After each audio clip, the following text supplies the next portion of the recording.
Be hot.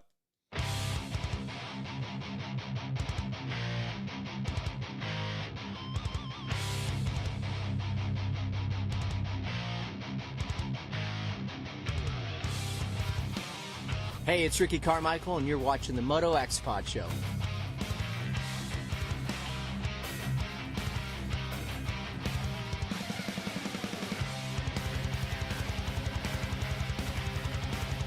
What's up, you guys? Jeremy McGrath here. You are listening to MotoXpod Show.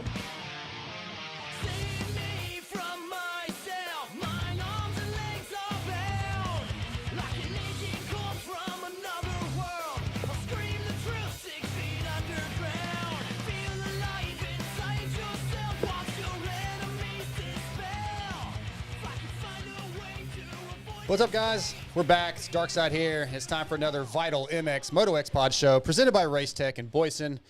We have a great lineup tonight with Muc-Off, FXR, ClubMX, Yamaha's Enzo Lopes, Progressive Insurance, Twisted Tea, HEP Motorsports, Kyle Chisholm, and fill-in rider for Monster Energy, Pro Circuit Kawasaki, Carson Mumford. Plenty to talk about tonight, but first I need to introduce my co-hosts in studio and working the cameras, Scotty Thompson. What's going on, Scott? Oh, what's going on, man? Just hanging out. Glad to be here with you guys today. Yeah, ready to do a good show. A little old school today. TJ Smith, you're in studio again. It's going to be a great show. What, because you're here? Yeah, exactly. Yeah. I don't know. We'll let it be.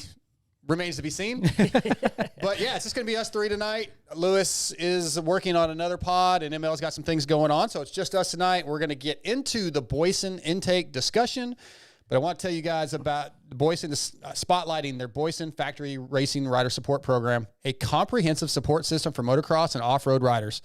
The program offers participants exclusive access to Boyesen's products, yearly discounts, and the potential to become one of their new product development test riders. Sounds like a lot of fun. Join the community of Boyesen Factory Flyers by visiting boyesen.com and applying today. Let's get into, right off the bat, Glendale. One of the most boring races I've seen in a while. I did rewatch it on TV, and it was I don't know, maybe it felt a little more exciting. But it was just a weird day.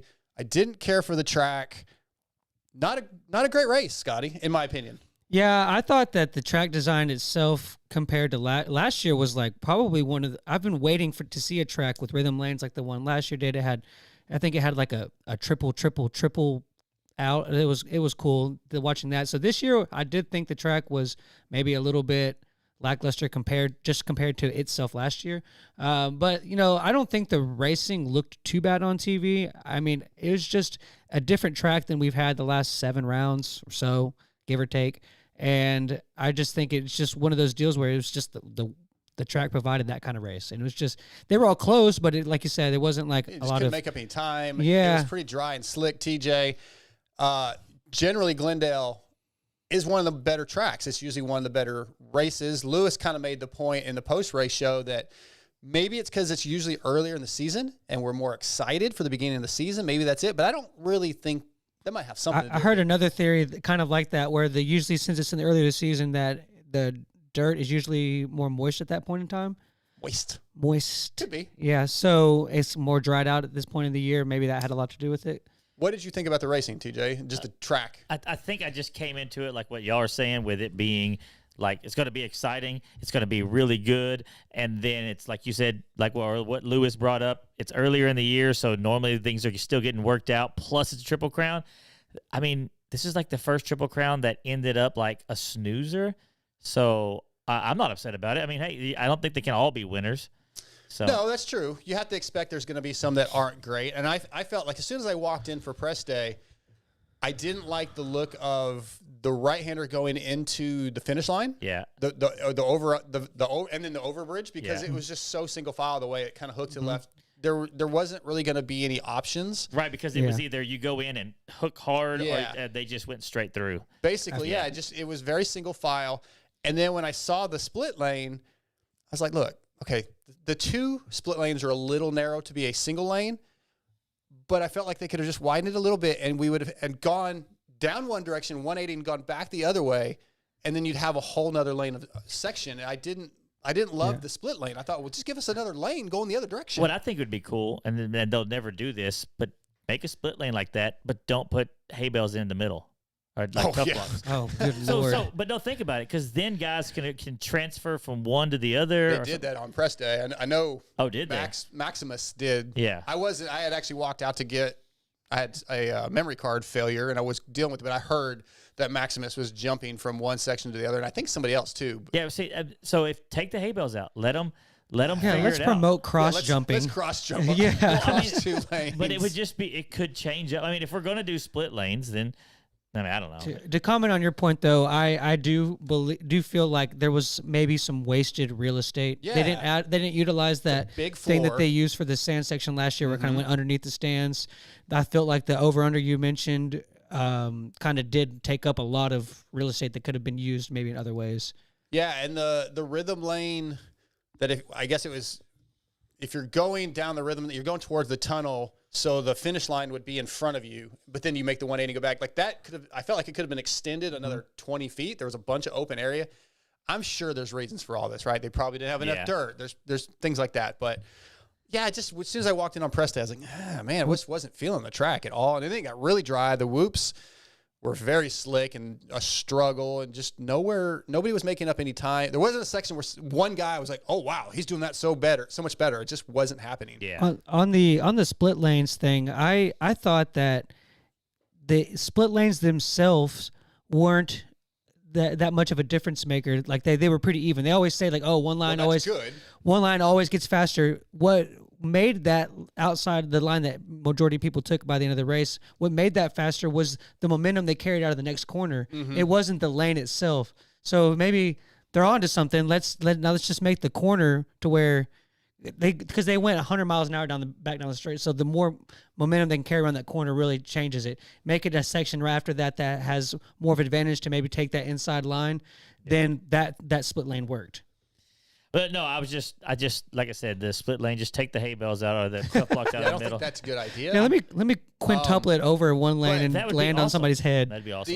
The idea of a split lane seems cool, but with all the technology now, Lit Pro, etc., they're gonna find the fast line. So it's almost impossible for them to make it identical. So it's just not going to work because they're going to find the fast line, and then eventually they're not. Well, that's what I'm saying. Is it was identical? It was just it the was close section. and they got lucky, but that doesn't normally happen. Yeah. So unless you know you're going to get it dead on every time, it's not the best choice. Because when they were coming out of that corner before the split lane, they were barely making what was the inside lane that turned into the outside lane. Like they were really close to that tough block to triple or whatever they were doing.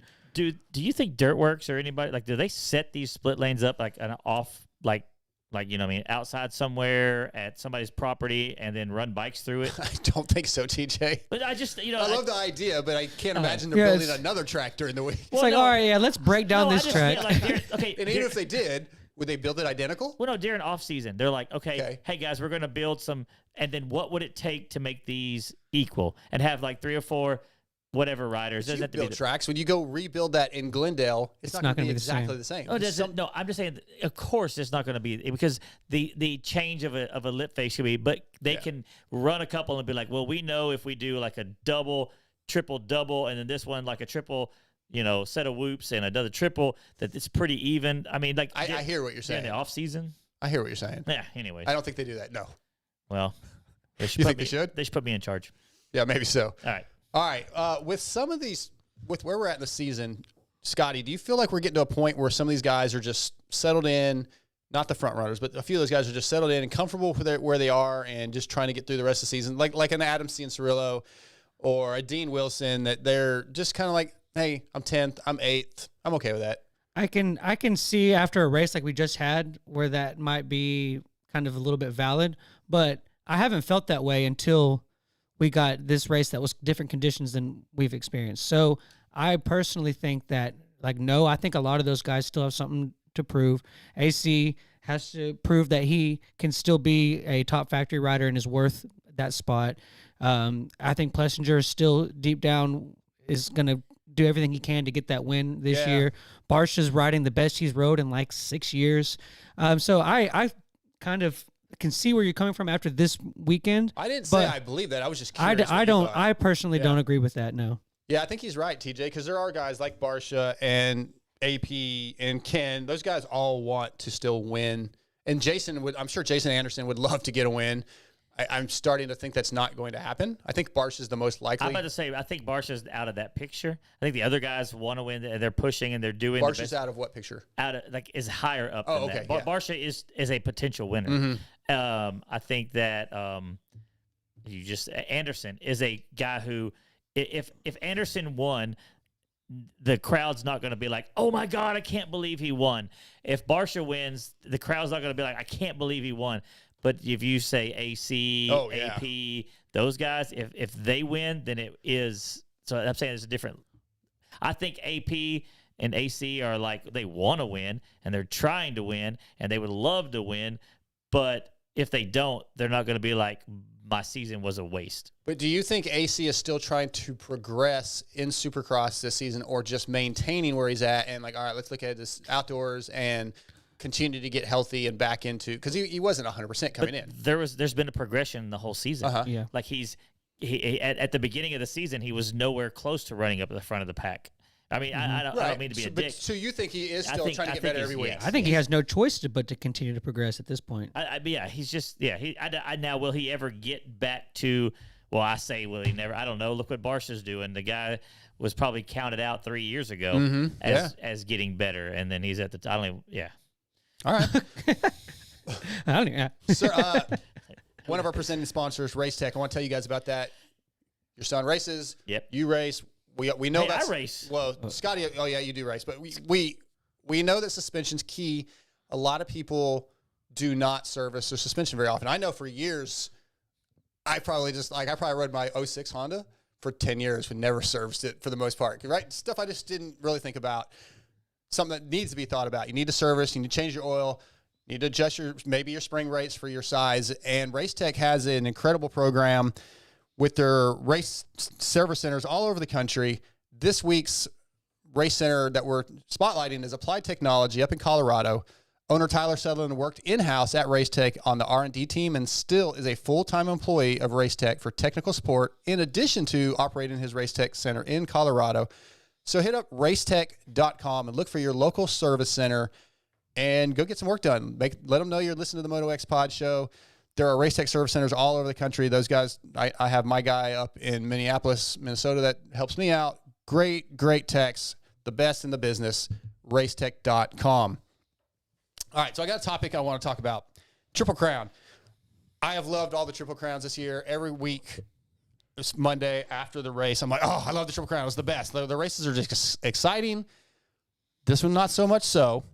But what I want to know, TJ, is since its inception in 2018, do you feel like the Triple Crown format has had any real effect on the result of the championship? On the championship itself, I'd say no. I mean, the results have been honestly, it's maybe helped somebody who could have gotten worse. So, like, you get what I'm saying? Like somebody who had a bad one bad race of the three. Mm-hmm. If that would have been the only race, then they would have been farther back in the points. But for the overall, I don't think it's made a difference. Okay, so that's a good point. I know you're about to say something, Sky, but Okay. if you think about if Glendale was a normal race, Cooper Webb's points gap is a lot less. Yep. Because he had a good finish in the first one. Yep. So the Triple Crown hurt him a little bit. Yep. Go ahead, Scotty. Well, what I was going to say is that the three guys that are top three in points have all won one. So it kind of This year. Yeah. It kind of nullifies that. I don't know. You know, Cooper got past, like you said, he had a good race one, but then he got past in another round. So like, he had 3 starts obviously. So, but you never know which one of those 3 starts what he was going to get in the main. So it could have, he could have. I think he still could have gotten the same place that he did in the race. I think the dry track was not his forte, and I think that it's a coin flip on whether he did better or worse than what he would have in a regular race. I would say the Triple Crowns for me have opened my eyes up to the fact that changes can be made and they can be positive. Okay, for format, etc. Something, yeah, whatever. And do you think, what's the vibes you get? Do you think the fans as a whole enjoy it? I think the hardcore moto fans like it because you get to see more racing. Do you really though? I mean, you don't get the LCQ. You know, so I mean, normal race you still get the LCQ. Yeah, but the hardcore moto fans are going to be the- watching the stuff during the day Okay. the day program stuff, and then the other fans, the casual. I don't think there's such thing as a casual fan, but let's just call it. There are, because I had some friends come out that are in Arizona. They don't follow the series, but they come to the race every year because it's an event.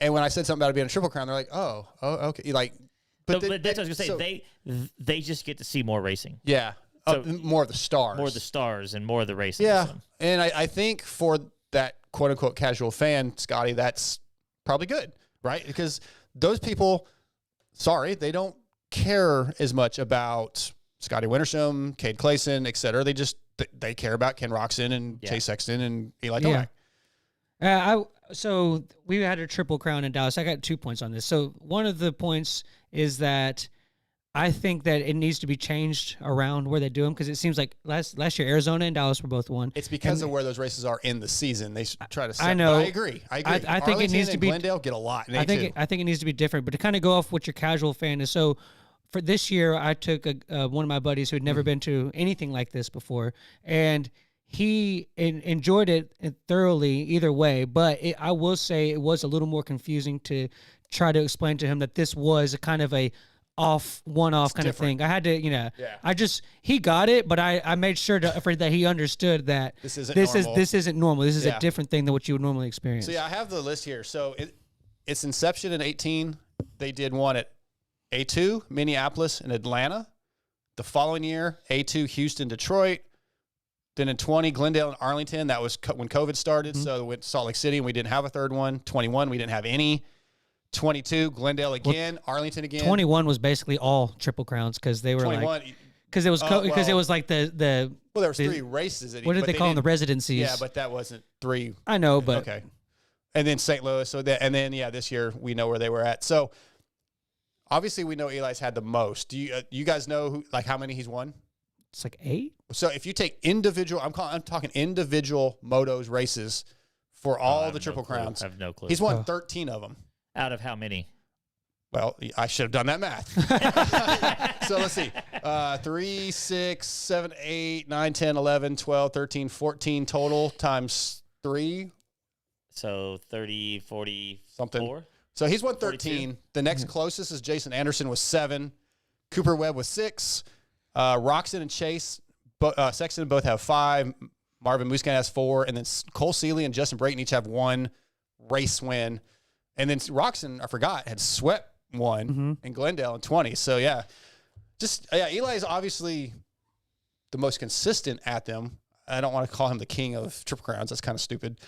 But, when you look back, though, at the Triple Crown champion, the first year, Eli won the championship. Mm-hmm. The Triple Crown championship, but Jason Anderson won the overall championship. And then Webb won the Triple Crown championship the next year and the championship. So, it varies. I don't think it has a whole lot of effect on what we see, Scotty, for the whole season. I think they're cool to change things up.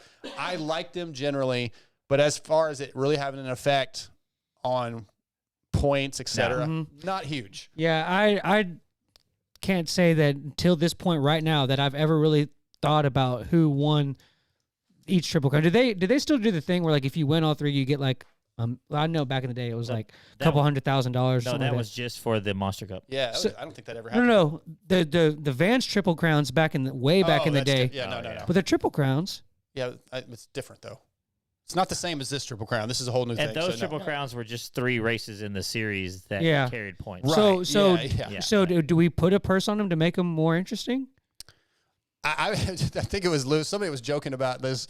Does Chase go back and go, all right, where's my championship bonus? I know, yeah. Yeah, right. Yeah. Or do you think there's a bonus for that? It doesn't really that? mean anything. Nobody even knew it was a thing. So you don't think Honda has a bonus for that? No, absolutely not. Do you think they should? I think they should get something for having to race more main events in a night. Like a Triple Crown race itself should be worth more? Maybe there should be some adjustment to the contracts for that. Here's another question. I want to shift gears because there's 3 Triple Crowns, which means one of the 250 coasts is going to get 2. I know. It's That's weird. another one of my points. How do you guys feel about a Triple Crown as a showdown? That's one of my points that I made in my notes that I think. Sure you did. I did. You want to? I don't need to see it. I'm just teasing. I think that if you're going to have, especially now that we have 2 showdowns, if you're going to do 2 showdowns, one of them's got to be a Triple Crown. The final should be a showdown. And then the whatever other showdown, the third Triple Crown, one East, one West, then a showdown. I think that. I know that messes up the whole who can be the Triple Crown champion, but it doesn't even matter for 2 VDs because one gets one, and right. Yeah, there's no Triple Crown champion for that. I think that's definitely a point that should be looked at. Yeah, I don't think. I mean, I don't know. The whole point of is. The 2 coasts, it's not right to have one to have more. Yeah. And I'm having a Triple Crown for a East-West shootout, I think the teams would lose their mind just because of they already don't like having to race with the other coast, which could affect their points. Sure. Yeah, I don't think even more bikes for the factory teams if each rider's going to have 2. Yeah. But I feel like it needs to be fair because I don't know why. I don't know. No, I think there should be 4 in a year. Oh, 4 in a year. I have no problem with 4 in a year. That would not be a Triple Crown. No. Well, the triple is the 3 races, right? I mean, it's not, but I know what you're saying. But no, I'm just saying those Triple Crown races. The riders, the teams wouldn't like that either. I'm just saying, like, if they're going to do it, it's not a bad idea. I have no 4 problem. of them in a year. Yeah. Quad Crown. I thought it was Triple Crown because there's 3 races. I think I guess I misunderstood what you're saying. Well, there's 3 races in a night. Oh. I don't know. I don't know where the triple comes from. I'm saying 4 through the season. So there's 2 on the East, 2 on the West. I believe the Triple Crown name is based off the 3 races in one night because they have talked about possibly doing more. They could do less. No. So that makes my brain hurt. I don't like that. Yeah, it's a lot of math. It's a lot of math. Okay, well, it's interesting. I would have liked to have seen some stats when I was looking through it. That was this really did have an effect. Isn't that what you want? Yeah, and I think it did have an effect in Glendale, I think, because Cooper has a bigger points gap than he probably would have normally. In general, what I'm saying is, don't you want some exciting changes that don't make a dramatic... Look what's going on in GP, which we'll talk about GP MXGP. later. Not MotoGP. Yeah, MXGP. Yep. But everybody's freaking out because of this 10-point thing or whatever. And that's... And it's actually affecting the championship in people's minds. Sure. I mean, yes, it really technically is, but... And we'll get into that later. Well, isn't that what you want when you make a change like this? Is something that adds excitement without negatively affecting the series, I guess. Let me ask y'all this. What do you think is easier to win? A regular main event or a Triple Crown? Like the overall in the Triple Crown? Yeah. A regular main event. You think it's easier to win a regular main event? You win one race versus having to race 3. Yeah, you have to be very good 3 times in a night. Really 3 very good starts. But you could be not the fastest guy in a Triple Crown and go 2-2-3 and essentially win. Whereas in a main, you've got to be the fastest guy. It's not Look normal. At the podiums. The podiums are almost always the top guys anyways. Yeah. You put barrels out in the middle of a flat football field and the top racers are going to win. You get what I'm saying? Genius. That was profound. Blew my mind, TJ. Bring in my A game. All right. How about Eli 51 wins? It's pretty cool. That blows my mind, right? Yeah. Like wasn't it a couple years ago when we were like, I can't believe Eli hasn't got a championship. On with Eli, he's never going to get a chance. Is he going to be like and now we're like, Eli's the king of Supercross almost. You know what I mean? Like the modern, like it doesn't make sense to me. It doesn't seem like it was that long ago that we were having the same conversation, similar conversations that we're having about Chase, about Eli. 17 and 18, I think. Because in 18, when Jason won, he crashed out at A1, and I don't think he raced at the second round. So, and then the year before, I think 17 was the year where, like, he was the fastest guy or whatever, and he just he crashed at one race, and we're like, why is he taking so long? That was pretty sure that was 17. Might have been 18. Didn't his first championship come the year that Webb hurt his back in Dallas? Yeah, 20. 20. So I'm just saying. So when he got that one, we were like, oh, finally he got one. Yeah. And then now we're like, look how That was the amazing Salt he Lake is. Yeah, City. now he's the second most Supercross winner of all time. Yeah, it's kind of an interesting way to look at it. Yeah, but congrats to him for 51 wins. That's very awesome. impressive, and he's not done, I'm sure. We're going to see some more. Well, so do you think you think 72 will ever be reached? No, absolutely not. No. There's just no way, physically way that it could Nobody ever will happen. ever meet. Yes, it's physically possible, but somebody would have to be like cleaning house, winning almost every race like Jeremy did, for, in multiple years. And it's just very, very, very unlikely. Yeah, And- I know. It's and crazy. No chance that like Carmichael's record's going to go either. Right. What, 2 undefeated seasons, that record, or No, just the overall? 150 wins and Yeah, like I forget sometimes. I know it's kind of off subject, but I forget sometimes that Carmichael never lost an outdoor championship that he competed in. Yeah. He never lost one. He was 10 for 10 or something like that. I think that it's something about the goat. Oh yeah, the goat. But hey, there's an argument there because he can't be the greatest of all time if he doesn't. If you can't have a king and a goat. Well, he's the greatest of all time at motocross, and McGrath is the king of super. No, he's the greatest at all time of overall dirt bike racer. Okay. I mean, I'm not going to argue Anyways. that. I think he deserves the title. It's fine. Yeah. X-Brand has quietly grown into one of the premier goggle choices available, using some of the most grueling conditions by the 2022 GNCC XC2 champion Lyndon Snodgrass, the 2022 GNCC ATV Pro champion Bryson Neal, Factory Huskies Craig DeLong, Babbitt Kawasaki's Josh Strang and Grant Baylor, many more. On the Supercross side, Chris Blows and AJE Motorsports team Freddie Norn, John Short, Ryan Brees, Bubba Pauly, all trust X-Brand. Go to your local dealership and ask for X-Brand, distributed through WPS. The new Lucid goggle is an amazing wide vision goggle with the quick release system to pop out the lens. And honestly, it's at a much better price point than some of its competition. Please go check them out. Try them on. I promise you'll love them. Yeah, I was just sitting there thinking that new goggle was so good that I spent my money on it. That's true. Yeah. Before we get to Enzo, we got Enzo in just a couple minutes. So I want to touch on Justin Barcia a little bit more. So he's 11th at A1.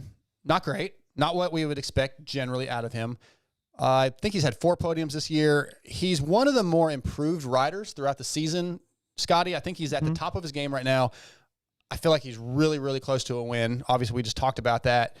What do you think Justin needs to do, though? What's the next step to be a consistent guy where, like, we expect him to be on the podium every week, like Eli, Cooper, and Chase? What is the next step for him?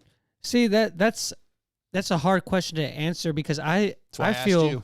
like when we decided that this was going to be one of the things that we talked about, I started thinking about it, and I was kind of under the thought that if you go back to all the years that he's raced professionally, I know some years he struggled more and some years he wasn't, he was off the pace. It amazes me how he hasn't done more because I think you can take a point in time during each year that whether it was a qualifying race or he pulled a whole shot or at any given point at any year of his career, at one point he was maybe the fastest guy or it wasn't surprised you that he won the race, something along those lines. Certainly. So it kind of like, I just think it's one of those where maybe all the stars that he needed to have aligned at once. I don't think there's necessarily anything he needs to fix per se. It's just an anomaly to me, honestly, that he hasn't, because I mean, you can't say that he's not been successful because he's obviously a proven guy. He's not still here because he was terrible. No, I think it's just more of an anomaly that he hasn't done more because he's been one of the guys for a decade now. TJ, like some of its consistency. How many 3 years in a row where he won A1 and then he would have bad races? How much of that do you think though is the riding style where he gets aggressive with people? Sometimes he goes down. Sometimes, how much of it is that a part of it? Also, start sometimes maybe he doesn't get a good start and he doesn't come through the field. But like, what do you see as the issue? What could he fix to be that guy, or can he even be an Eli Tomac, Chase Sexton? Adderall. Okay. I mean, have you watched BAM TV? Unfortunately, I have not. But the dude is out there. Yeah. Like, it's one of my favorite riders. So I'm not I've saying seen some of him. He's just being goofy though, right? It's not like He's nonstop go. Yeah. I think it's just like consistency, and the only way he's going to get that is to probably slow his brain down and get, what do you call it? What's the word I'm looking for? Concentration. How do you feel about that? Yeah, I don't know. He's just he's a bottle rocket. You never really know where it's Okay. gonna go. Yeah. All right. But I wouldn't say that he has like a lack of focus. Like when he's racing, it doesn't appear. I mean, he's fast, but I don't think it's like out of control all the time. Yeah. Okay. Well, we got our first guest of the night on. He's going to be brought to you by FXR, which is designed by racers for racers. With industry-leading fit, finish, and performance, progression is the name of the game with every new piece created. At FXR, we push our brand to the next level to provide you with the best product possible. Visit fxrracing.com to see the numerous gear lines and colorways, as well as the snow lines and lifestyle casual wear. Tonight, FXR brings us from the Muc-Off FXR ClubMX Yamaha team, my boy, Enzo Lopes. What's up, Enzo? What's up? Good to hear from you, man. What do you think about FXR? How do you like that gear? Dude, I mean, I love it. You know, like just the other day on Tuesday, I was riding the Nations gear they made for me for Brazil, and it was to have a one-off gear. It was awesome, but I mean, every round, like it's just the gears are just badass. Yeah, so many cool colorways. You were popping this weekend with the pink and the bright colors. You're easy to spot. Oh yeah, easy to spot, and yeah, we have some good stuff for the New Jersey race and also Denver. So stay tuned. Oh, looking forward to that. All right, well, let's get into you a little bit, man. Look, I feel like this has been one of the best seasons of your career. You're fifth in points. I think you've had 3 top 5s. How do you feel about this season? Because I feel like you still have more potential, but still this has been one of your best seasons. Yeah, I think I'm actually 4th. I'm like 1 point from 3rd right now. Okay, yeah, I knew it was real close. I think you're 1 point behind McAdoo. Or maybe you're tied with McAdoo. I'm not sure, but what kind of cost me was the first Triple Crown, which I got like 13th because I just kept crashing. But I mean, it's been unreal, to be honest. Like after I got my surgery done on my arm, that was like really bothering me last season. I even like on the off season riding, like the boot camp with the boys, it just felt different, And once you can ride to your full potential, it's like confident. You just start gaining confidence, And then I show up to A1 and then lead the heat race, and then I got a terrible start in the main, and I still came back to like 6th place, but like I had the podium speed, that night. And then I mean it's been unreal, like to show my speed in like every qualifying like practice. It's not like I was lucky because I'm always up there with the boys. And I mean, I still want more because I know I have what it takes. But like right now, even like at this Triple Crown, I was just lacking my starts, because I was matching the pace, but I just started like way back. Yeah, that's something that you kind of mentioned. You've either crashed or you maybe get a bad start and you work through traffic. Working through traffic and still getting up to the top 4 or 5, does that, I know it's frustrating, but does it also build confidence knowing that you're capable? Yeah, like Seattle, I started like 17th and I got up to 4th. But I mean, I could see McAdoo and RJ, and they weren't pulling like they weren't like faster than me, so that gave me a lot of confidence, But I mean, I don't know what happened with my starts, because if you go back like A1, like even San Diego, like my starts were like dialed, but then I was lacking a little bit of fitness because I had never been in that position before, like, and I was trying so damn hard that I would get tired with like 7 minutes. And like now I got used to it, but like my starts are missing, so I have to come from way back. So I'm just trying to put the stars together, and I think I have what it takes. I agree. Yeah, and so I think besides Jet and RJ and McAdoo until this last race, you've been in that sole spot of the next guy by yourself, and you talked about your confidence getting better and stuff. Did you gain more confidence this season than perhaps you expected to? And how close do you personally feel to the RJ and Jet? Yeah, I mean, I gained a lot of confidence this season, just like race by race. But I mean, other than, like I said, the first Triple Crown in A2, that one was not good for me. All the other races I had, I could get some confidence from them, especially Seattle, where I came from almost last to 4th. And I mean, if you rewatch this weekend's last main, like I was matching RJ's and Kitchen's lap times, like lap for lap. And I mean, so like I know I have the speed. I mean, Jet was a little bit faster, but I mean, I'm like you said, I'm the next guy, but I don't want to be just the next guy. I want to be with them because I know I have what it takes. Otherwise, I wouldn't be up there in practice, you know. But yeah, I just need to put every piece of the puzzle together. Yeah, talking about the starts this weekend, do you go into a Triple Crown with your like worrying about that? Because obviously you struggle with that. Are you trying to just put that behind you as you come into a weekend where starts are extremely important? Because there's more of them. Because there's more of them, yeah.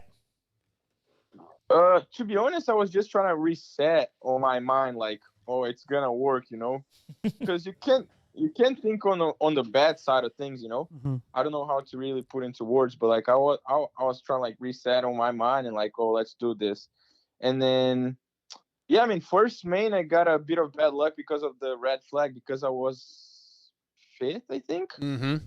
And then yeah, Styles crashed, and with the restart, I crashed from the start. So, but yeah, I mean, and then after the first one, you're like, okay, now it's gonna work, and then the second one didn't go as planned, and then the third one you come with a different mentality. Oh, now it's my time, and it didn't work again. So. Well, the hard work you're putting in is definitely getting a lot of fans. Our live chat is blowing up with Brazilians and people from South America, all cheering you on. So, man, that's awesome.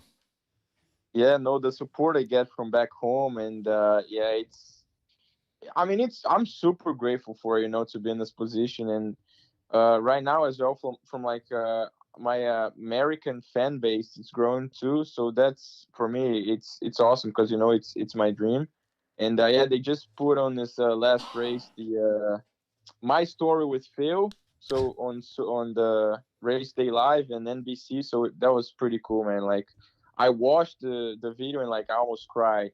Yeah.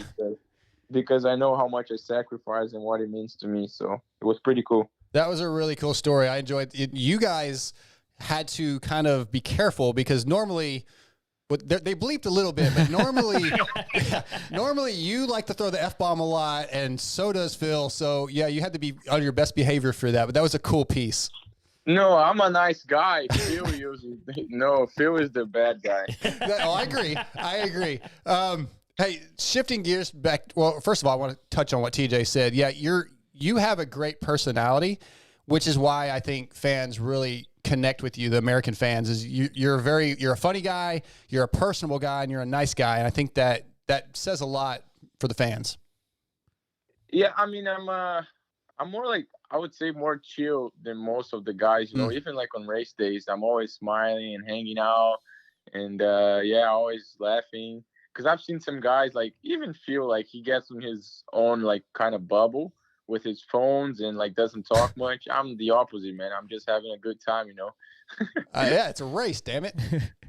Yeah, yeah. Like for me, even because the way the season's going for me, like everything is working so good that I'm having the most fun at race days, you know. Whereas before, like I would have fun like at club, but then race days I'll be super nervous, whereas now it's like the opposite, you know. I'm just super happy to be at the races and enjoy myself. Awesome. Yeah, Enzo, I had to, before we change the subject, I just wanted to ask you about the Phil thing. So it's like we kind of heard him open up a little bit about it on Pulp, and then all of a sudden the story on it that next weekend was I see it on the broadcast. So from my perspective, it was kind of like an ironic timing. How kind of did that story come about, and do you think that had any kind of thing to do with it? Well, what do you mean the story? It's like, as a, you know, someone that's not involved with everything every day, I saw like Phil talk about you and your relationship on Pulp, and then like that Saturday I see a story about it, and it just the timing was kind of funny to me. I just thought it was, did it have anything kind of correlation, or was it just the random timing? Yeah, he's kind of asking why did NBC decide to do a story on you and Phil? What brought that on?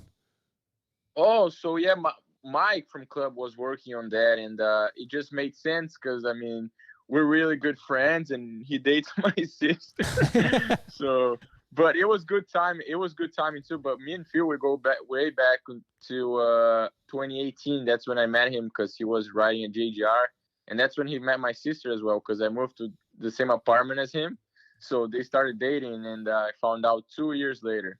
Wow, I didn't know it was 2 years. Wow. Yeah, lucky me. Yeah. But no, I mean, it's Phil is he's grumpy. He's always mad, but he's such a good guy, and he helps me a lot. He guides me. He's like his brother-in-law, friend, mentor, everything for me.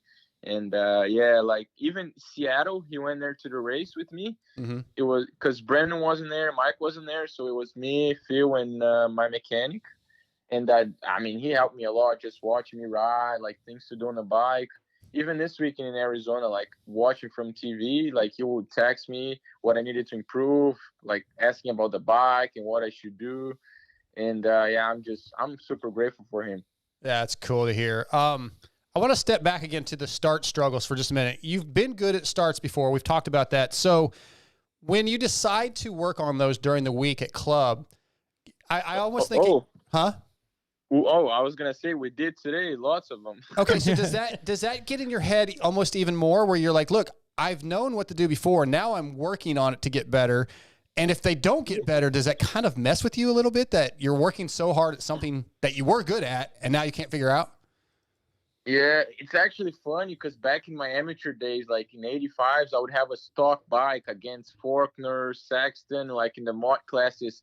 And I would whole shot every single moto, no matter what gate or whatever. And since I turned pro, like I've been struggling with that. And like even if you watch me ride, like I think I'm taller and like stronger than most of the guys, like heavier. But I don't know because like if you compare me to J-Mark, like dude, he has 20 pounds less than me, you know. Yeah, not much there. Yeah. That's something I try not to get in my head. Like even before A1, my starts were not good at all, and I'm like, fuck, I'm not gonna work on them because I'm not want to get like over my head about this, you know. And I mean, it did work, but then now, like, I mean, since you have the break, like I might as well work on them, and like we're working with the maps and stuff because my jump is okay. The problem is once I hit the dirt, we're trying to figure that out. But it's like, I would say like a fine line because like I said, I don't want to get over my head with these and think too much because you just gotta let it come natural, like especially for me. Yeah, I think that's a good point. And so does the great start play any part of maybe the difference that you experienced, like you were talking about when you were an amateur? Oh yeah, 100%. Yes. Yeah, is it the metal grates? Does it really? How much does that affect? How much adjustment is that to get used to those? To be honest, like I've said it before, like I'm not much of a guy that has much feeling. So I mean, for me, it was just getting used to it, you know. Yep. But I have a lot of grip, so that's why we've been working with the mapping, because if I don't use the map, I feel like the launch is too hard for me. So I always wheelie. So we put like a rev limiter so I can control the bike better, you know. Oh, okay, yeah. So that's what the problem is. You got too much power with that Yamaha. Yeah. We're trying to tame it down. Hey, Enzo, I don't think you're going to give me a clear answer, but there's rumors of, some factory rides reaching out to you and maybe trying to, for next year. What would be ideal for you? I think you've earned a spot because of what you're capable of. We can see it. But ClubMX has been there for you for a long time, and it's like family. I would think that'd be a difficult decision, but what would be ideal for you? I mean, as far as right now, like people were saying, but I haven't had like offers, and I'm happy where I am with Club. You know, like you said, me and Club were family. We go back to 2020 when I first started here, and I just know the people and the bike, and they know me and how to work with me, especially like Phil and Brandon, because like I said, I'm not much of a guy to feel like the bike properly, so they watch me and they kind of know which direction to go.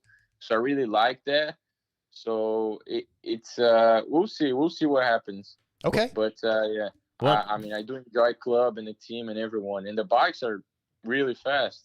Otherwise, me, Jeremy, and Phil wouldn't be doing so good, you know. I guess the rumor talk is one of the holdbacks from getting a factory ride would be you're not really big into riding the outdoors. You like to go home and race the Brazilian Nationals and go down there. I mean, is that something that you want? Like, you would rather just do Supercross only, go home and race in Brazil, or is the plan to race outdoors? No, I mean that thing about racing in Brazil, I must have told someone, but it's out of the door for me. Like I have different plans, but the thing with the motocross, people don't realize that so I raced outdoors in 2018 for JGR, and in 2019 I got hurt and I didn't do, and then I went to Club for 2020, and Club at the time it was Supercross only. And then 21, I was Phoenix, and they didn't do outdoors. And then 22, I was with Club again, but then I had the issues with my arm, and then I had it fixed after Supercross, So, and then I couldn't do outdoors. So people think, oh, Enzo don't want to do outdoors. No, I mean, it just didn't happen. So we'll see you this year? Well, this year I went Club. No, because it's not on my contract. Yeah. Yeah, I think J Mart's going to be the focus outdoors, but oh yeah, Jeremy's been putting in the work. Yeah, he's looking good, and there's also Garrett in the 250. Yeah, Garrett's going to be good. I think he seems like he's getting strong. I talked to him at Daytona, and he'll be back strong. I want to ask you this: you went pro in 18, but your first Supercross full season was 19. What do you feel for you was the biggest learning curve since you had not rode a lot of Supercross? And what have you improved on the most? I mean, the whole track inside the stadium, that's what Fair. I mean, it's just unreal how far I've come, I used to train with Brett Metcalf back in the day. He helped me so much into Supercross. And I remember, like, the first day riding took me 5 days to jump a Supercross triple. And I mean, I was in 19, my first year in Supercross. Like, I was like a lot of tension, I guess, and expecting a lot of myself from being on a factory team and rushing things, not having any confidence at all. And the bike was good, but like my setup wasn't ideal, because I didn't really know what I wanted. And it's just a lot of things changed, and I just kept growing. And I mean, 2020 was already better because I got fifth, but then 21 I got injured, and then 22 was the breakout ride, and then this year too. But yeah, I've come long ways. Just I think the first year I was super nervous and trying so damn hard, and for me that doesn't work. I just gotta like go with the flow, Enzo Lopes tonight, brought to you by FXR. Enzo, do you see a scenario where you might have enough Supercross points where you could do the SMX thing, or do you see maybe like, okay, if I go and get a couple of top 10s in nationals, I'll make the SMX thing? Does that have any kind of relevance, or is it just you're moving on to the next thing until next year? To be honest, I'm just moving on. I didn't even thought about the super motocross. I don't even know how it works, to be honest. Fair enough. You mentioned training at Club and watching Jeremy ride, and there's some kids out there right now that rode Futures this weekend. Trevor, I think it's Collop, and Mark Finus. I'm not sure how you said. What is it? Yes, Finus. Yeah, those kids are looking good. What do you like about riding with these? You can ride with the kids, and you ride with Jeremy, and you're riding with Phil. There's a lot of different levels, a lot of different abilities, and a lot of knowledge out there that, one, you can soak up, but then you can also pass along to these new kids. Yeah, I mean, I think it was Tuesday. We had like a group of, I don't know, like 15 guys. It was crazy. But like you said, it's like me, Jerma, and then we have Jace Owen, Shaw, Cullen Park, and then we go to the amateur kids, Avery Long, Marky, we have Trevor, So, yeah, I mean, it's pretty cool. Like, I can always learn from Jerma, especially on this new track. He's so good at, like, the really tight stuff. And for the amateur kids, they can watch me and Jeremy ride and pick up on some, like, different rhythms and lines. And it's actually funny because Marky, like the gas kid, he will do some rhythms before me and Jeremy, you know. Like the kid's got some balls. Yeah, that's youth. Yeah. But we try to give them some pointers, like in the whoop, especially where they struggle the most, and like bike setup where we think this is too stiff, this is too soft, you know. So yeah, it's pretty cool. It's a good balance, you know, to have around. Absolutely. And it's good practice, like because we'll do motos, and then Brandon will put like me and Jeremy behind some guys. We're in the middle, and we're just gonna fight our way through like a race. Yeah, that's good right there, right? Working on that intensity, because if you're just single file and making, you know, if Jeremy goes whatever 5 seconds ahead of you and then you go, I don't think you get the same intensity if you actually have a gate drop and you're riding with a bunch of guys like that. No, definitely not. No, and you gotta work on your passes, and yeah, like riding with guys, it helps so much because you feel like you're in a race. Because if you ride by yourself, like you always think, oh, I'm the best of the best, I'm riding so good, but then you show up on race days and then you get your ass kicked, you know. That's how I feel when I ride by myself. I'm so fast. That's funny. Last question I have for you is, I think the next race you'll be at is a showdown. Do you like the showdowns? Does it add anything different pressure-wise, or do you just go about it the same way? To be honest, I'm just doing my thing. I'm just doing my thing this year, and like I said, enjoying every race at a time, each race at a time, and having fun with it. But yeah, I mean, obviously there's more pressure because there's like double the guys. Is that how you say? The top guys from the east and the top guys from the west. Yeah, and like you need a good heat race to get a really good gate pick, and I mean, I'm actually looking forward to it. It can change things up, you know, and I mean, I would like to do really good because I mean, you have more competition, so I mean, it's obviously it's worth a little bit more when you have more guys on the line. So we'll see what happens. And it's in New York, so you'll be used to the East Coast dirt and ruts more than these West Coast guys. So I expect to win.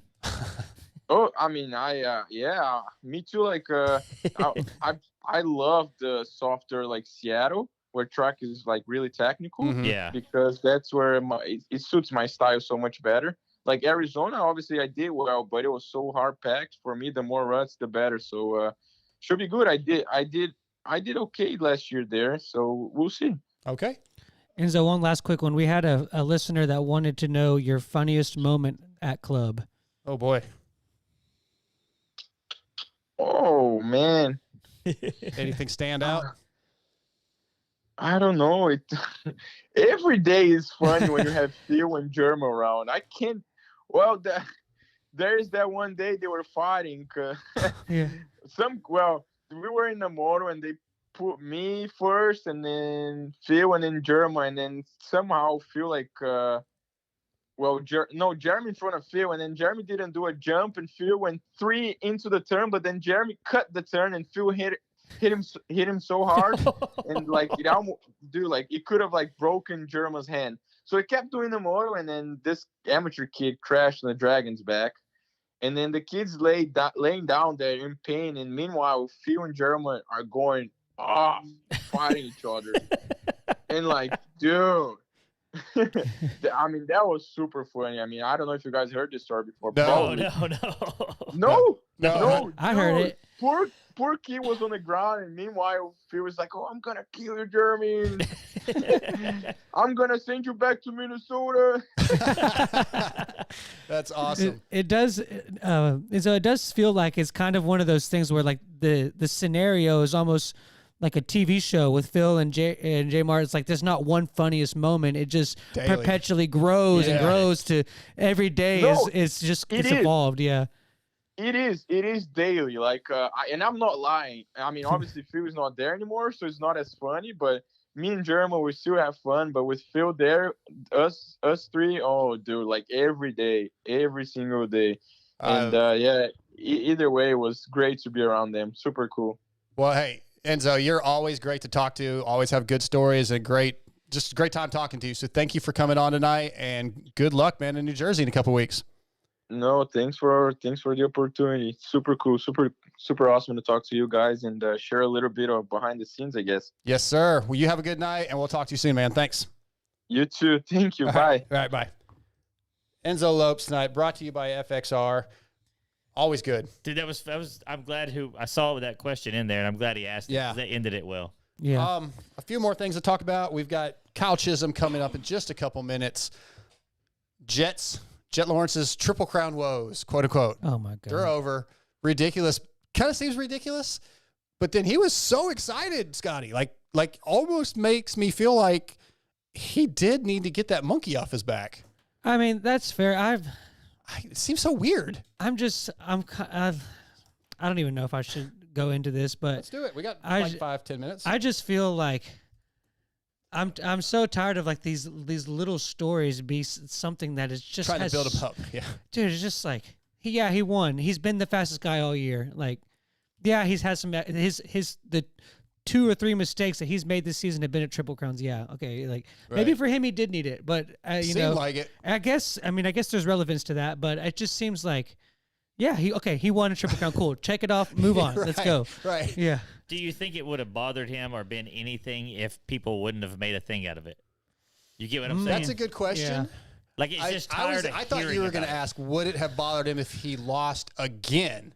And I'd say yes. Now, at that point, yes, it's in his head, which still doesn't make much sense. But, like if he... Yeah, I would say probably not. Yeah. He probably wouldn't have thought as much about it if it hadn't been talked about. And it got talked about. Dan Hubbard brought it up. Love Dan, man. Dan's a buddy, but Dan brought it up way too many times. They have to. I know. It's the storyline they're focused on, but they got to create some kind of storyline. So if he doesn't win this Triple Crown, does his confidence of winning the championship change at all? Exactly. No. So No. that there you go. That's all I have to say. Did you have something? No, okay. No, I was just reading the comments. Another topic I want to bring up, and then we'll get to Chiz here in a second, is unfortunately Christian Craig crashes in qualifying, a dislocated elbow, dislocated hip, broken elbow. Dislocated hip, that's intense. Yeah, they had to pop that thing back in place. That sounds awful. So the question comes up, Husky has to put somebody on the 450. They have to have a guy on a 450. Does RJ do it? So RJ is currently second in points. I think he's 26 down. That's a lot. But let's say Jet gets hurt this week in practice and can't race the rest of the season. There's a championship that is somewhat possible for RJ. Do you give that up to move up to the 450 if they ask you to? Yes. Now, I asked him this right after Christian got hurt, and I got an answer that I cannot repeat. Don't say his answer until we give. I can't say it, but what it's I'm off saying, the record. Absolutely, positively, you take it because all it does, because he can actually ride the bike good. Mm-hmm. It just helps his stock in the future because a team looking at him going, RJ's kind of crazy, but he can win and he's good on a 450 if we want to give him that contract. You get what I'm saying? I see it for contract negotiations and making Husky feel like you're a team player, but Scotty, I don't see it when you could legitimately win a championship. Yeah, maybe you win the championship because somebody got hurt, and yes, it's just a regional championship, so maybe there is a balancing act that you got to figure out, but I think that championship's important. Yeah, I see. I thought that you were going to be talking more about should he be a move up for outdoors, but as far as that would be more realistic than moving up for the last. That makes a little more sense. Like, you know, but the question is, the real question is why? Where does he make you the most money? Does he make you the most money being, you know, the scenario you're talking about where Jet goes out? I mean, you can say he's the next guy that would probably be the one that benefited the most from that. Well, yeah, he's in second place. Well, and he's the most likely to win because of that, right? So, is he better winning a lights or better in 8th place, 9th place in the 450 class? And the next question I would ask is, why not give a guy like Benny Bloss or somebody that knows that platform pretty well, that has kind of already been established in the class there? Why don't you give that guy a chance to finish out the season? Well, I don't see why you would do that more than just pulling somebody out of, like you said, a championship. Yeah, I don't know the business side of it. To me, if I'm Husky, I think I want RJ to have the opportunity to win a championship. That's what I think. But then maybe he's 26 points down. he's so far out of it. He's a race out of it. Okay, so if Jet doesn't finish a race, he's in it. Then he's in it. But until that point. But if you pull out now, and then Jet goes and you down, don't race New Jersey. Oh, you're saying pull out and not race any more 250s? No, I thought you meant just ride the 450 on the opposite coasts. Well, I think they have to have a 450 on the track every round. I think so. They have to have somebody on that bike. Oh, so I misunderstood the question. Now they may be able to choose to say, "Well, we're not," because there's only a few left, right? So I think it's something like 2 races you can be without and not start getting fined. So maybe they just work it where, on the other coast he's on a 450. Maybe it works out. I don't think he said in the press conference, I think it was, that like he still doesn't really have a setting he's comfortable with. So I think he's. I just think he should stay on the 250 personally. I don't know if he has choice. I think the new rules and all that kind of stuff basically let everybody. I mean, like there's no advantages for him, I guess, to move to the 450 because he's not. I mean, until he wins a championship, he can ride that class. Yeah. You know what I mean? So maybe you're right. The scenario though that you described, that you pull him out and then something does happen. How that you look like terrible. Like Jet doesn't even have to get injured. He has a mechanical or something, and then he doesn't finish, and all of a sudden, I mean, I guess and then RJ's not there to make that gap. I mean, that would look really bad. So I don't know. It's like risk reward. What do you do? I misunderstood the question. But okay. I think our next guest of the night is on. I'm hoping he picked up. He's gonna be brought to you tonight by Guts Racing. Andy Gregg and the Guts Racing crew have been providing the best seats and foam in the industry for years. For 2023, they've added Kawasaki to their complete seat lineup, as well as the color teal to the gripper material options available. Also new for 2023 are options for your e-bike. They have complete seats for the Talaria, the Super 73, and covers for Segway and Sur-Ron, and they have options for the Honda, KTM, and Husqvarna electric bikes. So visit gutsracing.com and order your seats. They have an incredibly fast turnaround. Guts Racing, best seat covers on the market. Guts Racing tonight brings us from the Progressive Insurance, Twisted Tea, HEP Motorsports Suzuki, Kyle Chisholm. What's up, Chiz? Hey, guys. What's going on? Not much. Been out testing today? Yes, all the time. It seems like it never ends, but I enjoy it, obviously. But, we're just always trying to get better and better. And I know we've said it before, but we had a little bit of a late start, and then Matt from Active Ride, which been my suspension guy for a while, he came on the team, 4 races in or something like that. So just been playing a lot of catch up, and I feel like we're always testing. Normally, at this point in the year, you're kind of settled. You always try to be better, but you're pretty set.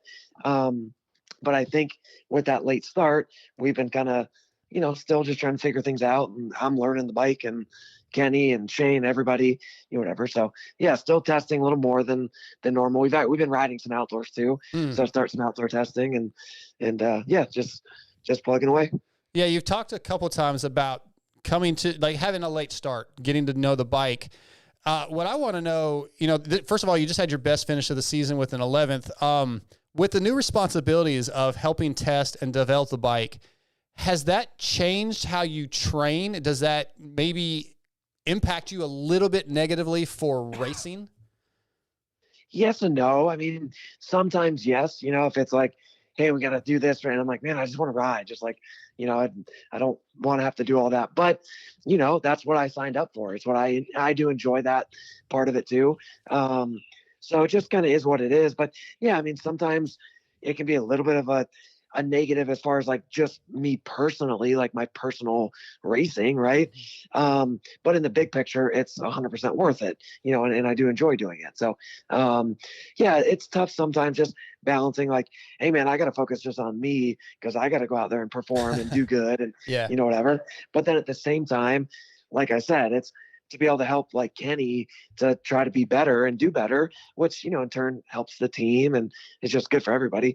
That's just a whole nother aspect of it. Like I said, that I signed up for that I enjoy and sometimes makes it a little tougher, just on me personally, just being able to focus on just me, kind of being selfish and just worrying about myself. But like I said, I'm just to the point in my career, and thankful for the opportunity that I don't have to just worry about myself. I can, kind of help in other ways too. So, Yeah. Yeah, everything that you just discussed, I was wanting to know how that kind of like affected your drive to continue to race at least later in your career. Does it, you had your Yamaha ride that was essentially the same kind of program you had for a couple of years, and you were very successful with what you did, like you just mentioned, on your own. You like the responsibilities. Does it impact it positively to continue your career, or does it kind of make you think about, okay, maybe this makes me want to do less of it? Man, not really. I mean, not really. Kind of at the beginning of the year this year, it's been, I don't want to say struggle at the beginning, but more like roller coaster. It'd be like, oh, I feel really good this weekend, I'm liking it. And the next weekend, oh, I'm sucking and I'm not comfortable and I'm whatever. And then, oh, I'm good again. And then, oh, I'm bad again. And then some injuries here and there in between. So it's been a little bit of like a bumpy ride through the year so far. But I feel like we're just kind of like, hopefully just like over the hill, and not literally, I'm getting old, but not over the hill that way, but just over the hump, whatever you're going to call it. And yeah, I feel like we're in a really good spot, super comfortable with some of the later changes that we've just made.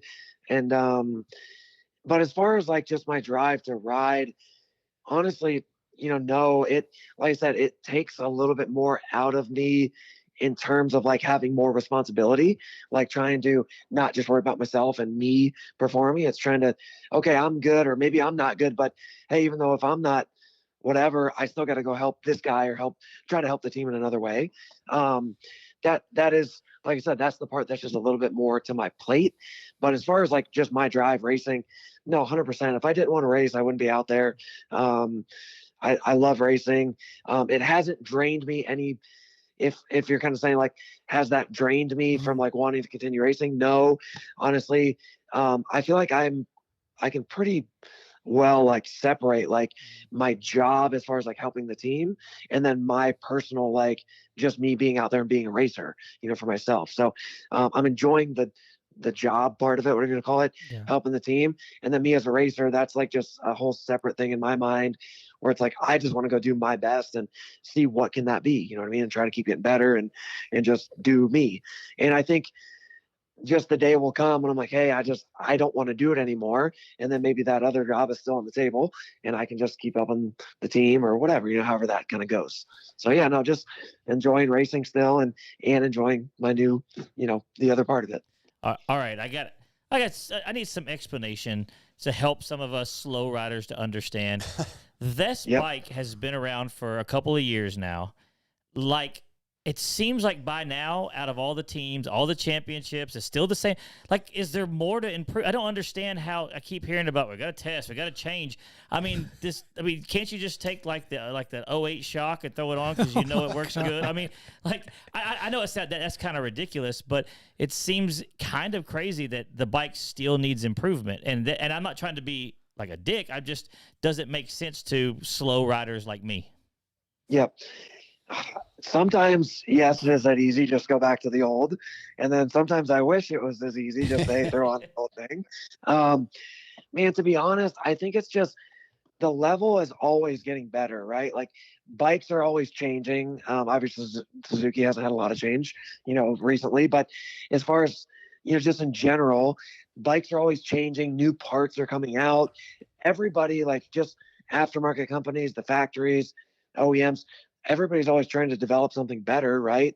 So if there's always new stuff coming out or whatever, you're always testing that, trying it, and nothing's perfect. That's one thing I've learned.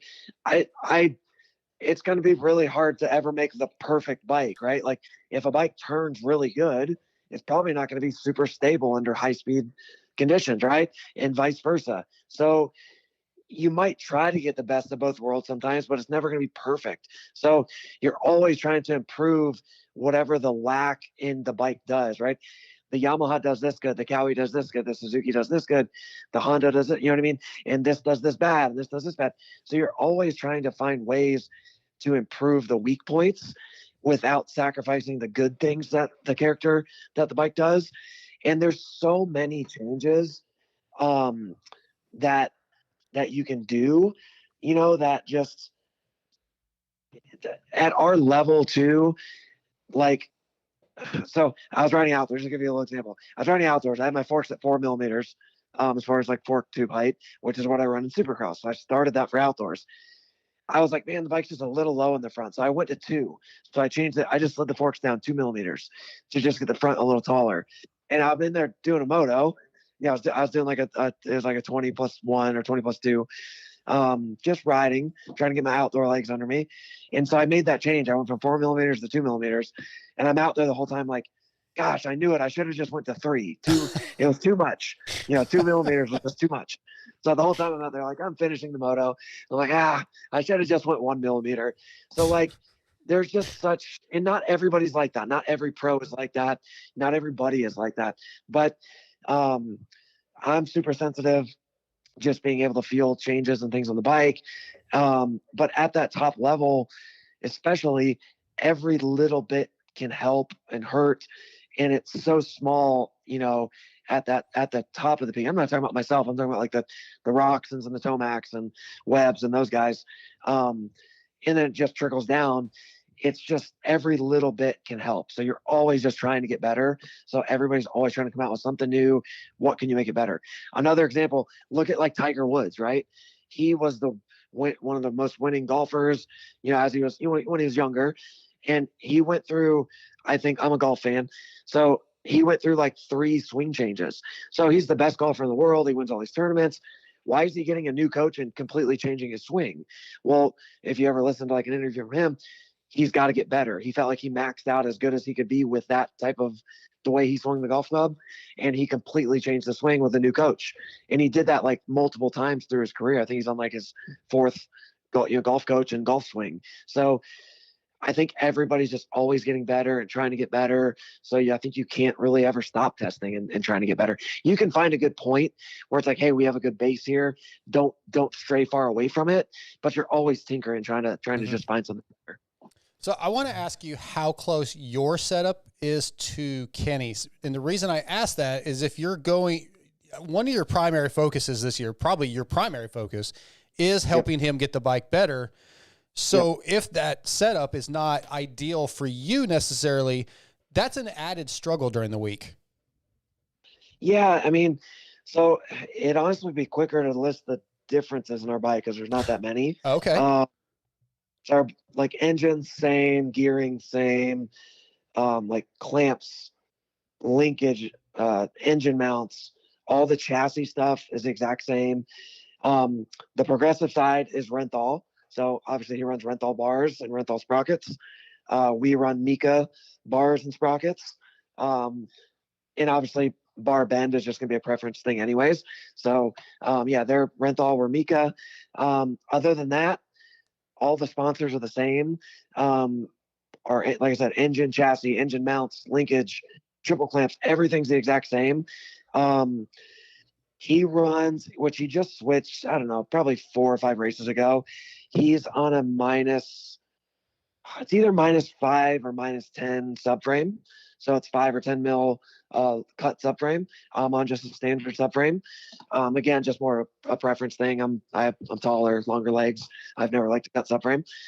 So he's on a shorter cut subframe. His shock setting is just a little bit stiffer. A little bit more, I believe it's, I don't know if it's low speed. This would be a suspension guy question, not me. Just, it's a little stiffer. I'll generalize it that way. A little bit stiffer. Very similar though. Like as far as the main like character of the shock, the way it works, all that, he's just a little bit stiffer. And then on the fork, we were a little bit, not way different, but a little bit different on fork setting. And then one thing I worked on over the break was the forks. That's one thing I would say probably the biggest thing that helped me ride as good as I did last weekend in Glendale was the fork change that we made during the week, leading up to it. I was really happy with it. I actually rode with it again today just to kind of I still like it. It's still awesome. Kenny's fork was a bit different, and this fork that we came up with before Glendale was a completely different I guess, way to do it. It wasn't like a small change. It was a lot different of a feel and character. I really liked. We worked on it for like 2 days. Probably went through like honestly 12 different changes with it. We started with the base, like just like it was a completely different, like I said, way of doing it. And we went through probably 10 or 12 changes over 2 days leading up to Glendale. I didn't even turn a clicker when we were there. It was awesome. And then having a meeting after the race, Larry Brooks was like, dude, your bike looks so good, whatever, because he's obviously seen me ride and I rode well. So we talked and we wanted Kenny to try the fork because something I think that would benefit him. So he actually tried my fork today. He tried a little bit stiffer version of it since he's on a stiffer shock. He tried just a little bit stiffer version of mine. He didn't like it. It was a little bit too stiff. So then we took the forks off of my bike, put them on his bike, and he did like a 20-minute moto and loved them. And that's what he's going to race on this weekend. So the fork that I raced on at Glendale. So our forks will be the exact same. Like I said, I really liked them. Did good last weekend with them. His shock's a little bit stiffer. Other than that, other than the Renthal bars, our bikes are in the cut subframe. Yeah. Our bikes are the same. Okay. So there was talk that he ran a different shock this weekend. Kenny did. Do you know what was different about that shock? He just went a little bit stiffer on it, I believe. Don't hold me to it, but I believe he's already been a little bit stiffer than where I was on the shock. I think he went just a little bit stiffer than where he was before. His fork was the same as like his base fork that he's been on for a while now. So that's what he raced Glendale on. And then, like I said, today he put my fork on that I raced Glendale on that we came up with last week, and he really liked it. So for him to switch from the fork that he's been on for, probably a month or two now, me and Matt, our suspension guy, we're both pretty surprised that he put it on and liked it like he did. So yeah, he'll and who knows, he may change his mind between now and Saturday. He might ride Saturday and go back to his base, whatever, but he liked the fork today that we came up with, and I like it. That's what I'm sticking with. So yeah, that's, like I said, his bars, cut subframe, and his shock was stiffer, but other than that, we're our bike's the exact same. Same with Shane McElrath. He runs a lowered subframe, different bar bend than us. Engine's the same. He runs a little bit different clutch than me and Kenny do. Still a Henson, just a different version. I think his clutch is a little bit different. He runs maybe a heavier flywheel than we do. But just small changes. Even Shane's bike is similar.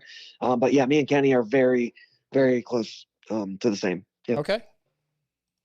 Hey, Kyle, so first off, when is the last time that you were on a factory or factory-supported team? Star?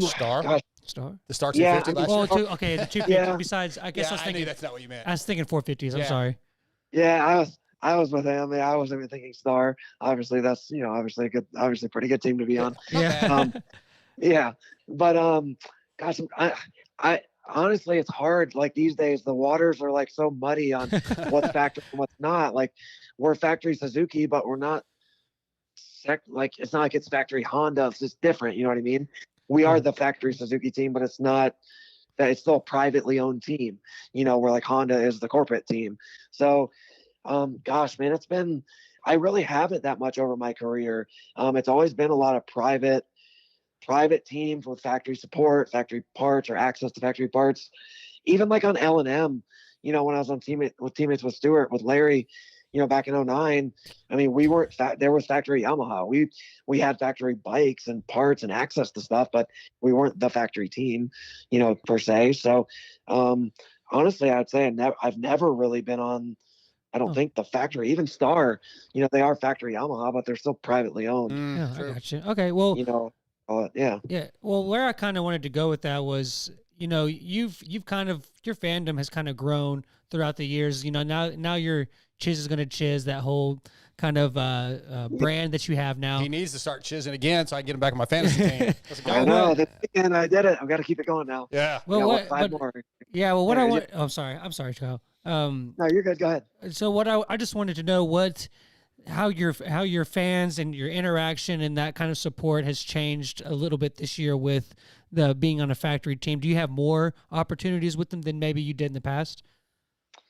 Yeah, I mean, it's honestly, I don't think a lot's changed. I think for me, just like personally, like I am who I am, whether I'm doing my own thing, like I did the last few years, or I'm on a factory team.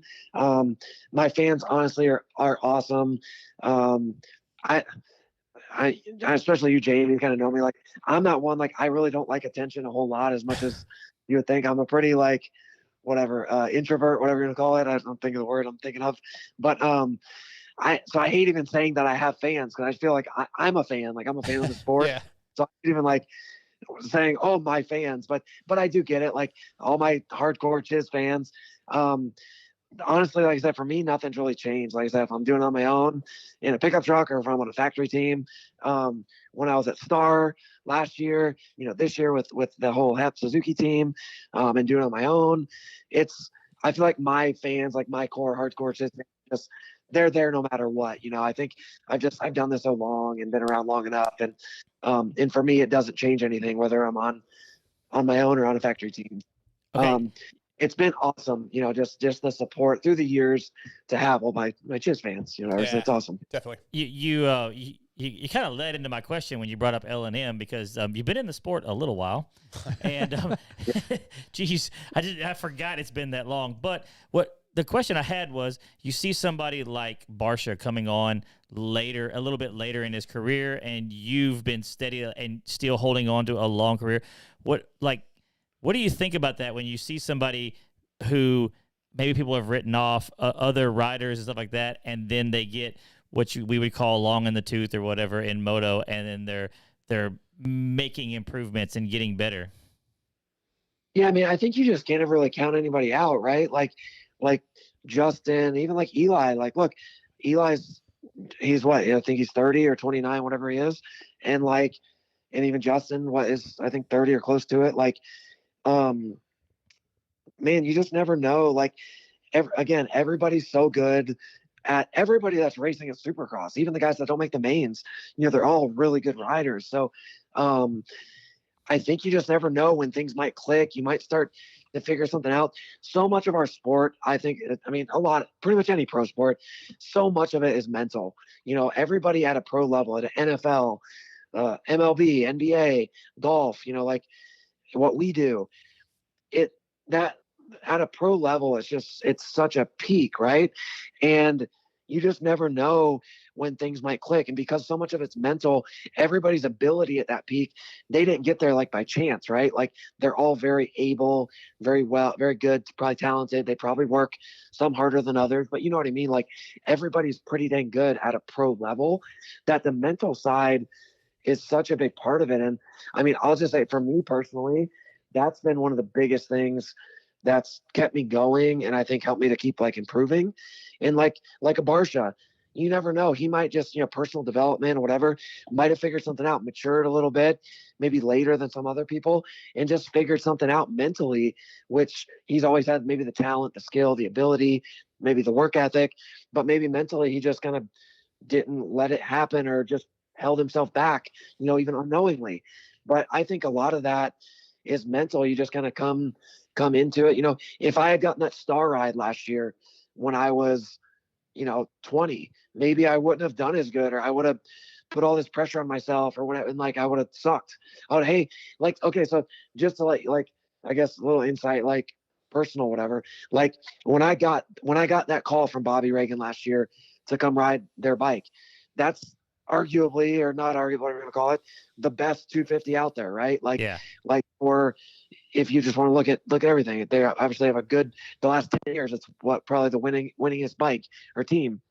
And when I got that call, even though I'm Chiz on my own, privateer, 450, just doing my own thing, and I'm doing pretty good, right? Like on my own last year, when I got that call, it's like, dude, I'm 34 years old and I just got this call, this opportunity. What if I go suck? Like that is that going to tarnish my name? Like you can't get on a Star 250 and suck. You know what I mean? But what if I do?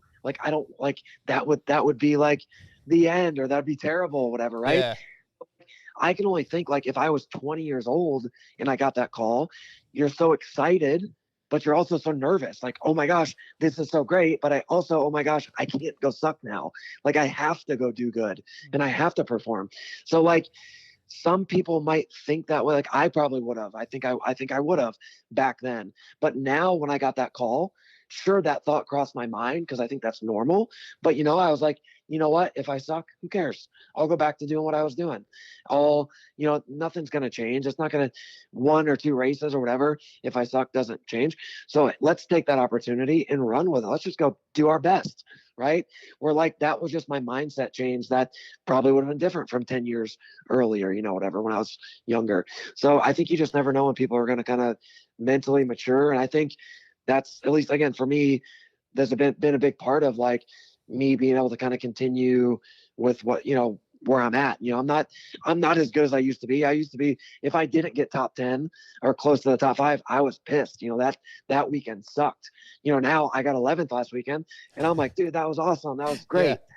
Not like out partying and celebrating, but it's like, that was like, you can just go to bed at night. Like that was good. That was a really good effort. Where, 10 years ago, I would have been pissed that I got 11th. You know what I mean? So I think just things change, people mature differently and see things differently. And the mental side is just so big and you never know when things are going to all click and all come together, Hey, Kyle Chisholm tonight brought to you by Guts Racing. Yeah. I had I guess to follow up to that is what's different now? How are riders in their 30s? I mean, I remember like LaRocco was like my guy because he was like the older guy. I think he was 31 or something like that whenever he retired, and Wyndham. And now you have guys like you and then Barsha, like we said, moving up. What's changed now? Because I promise you the guys aren't training less. I think a lot of it, honestly, just like medical, like injuries and recovery, like just things that are smarter from like, think of LaRocco, like what was his last year race? Probably like early 2000s. Yeah. Or something like that. I mean, this makes me feel old when I say this, but that was almost 20 years ago. Oof. You know what I mean? Like, just think of the surgeries and the physical therapies and the treatments and stuff that have just, I think guys have gotten smarter. You think back, like that doesn't seem like it, but that was almost 20 years ago. Yeah.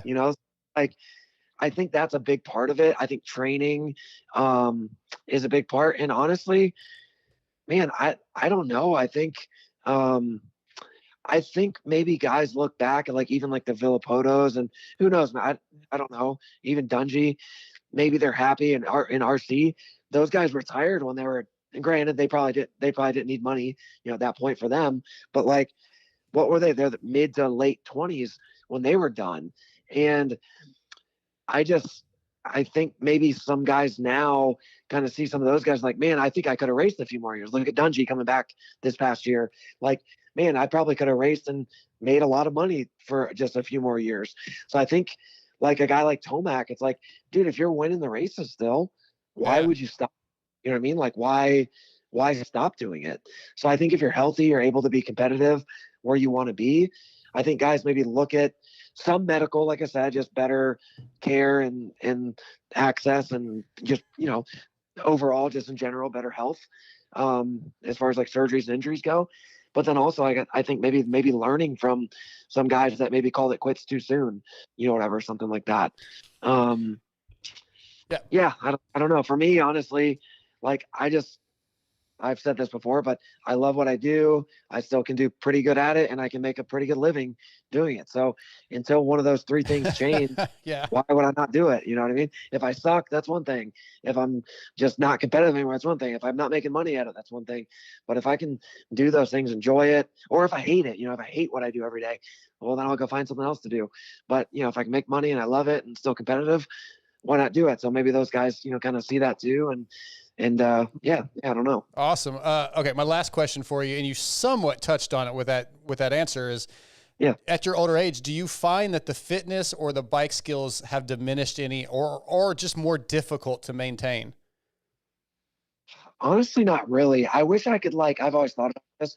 I wish I could whatever you call it, time warp myself, right now back to 2010 or something like that or whatever.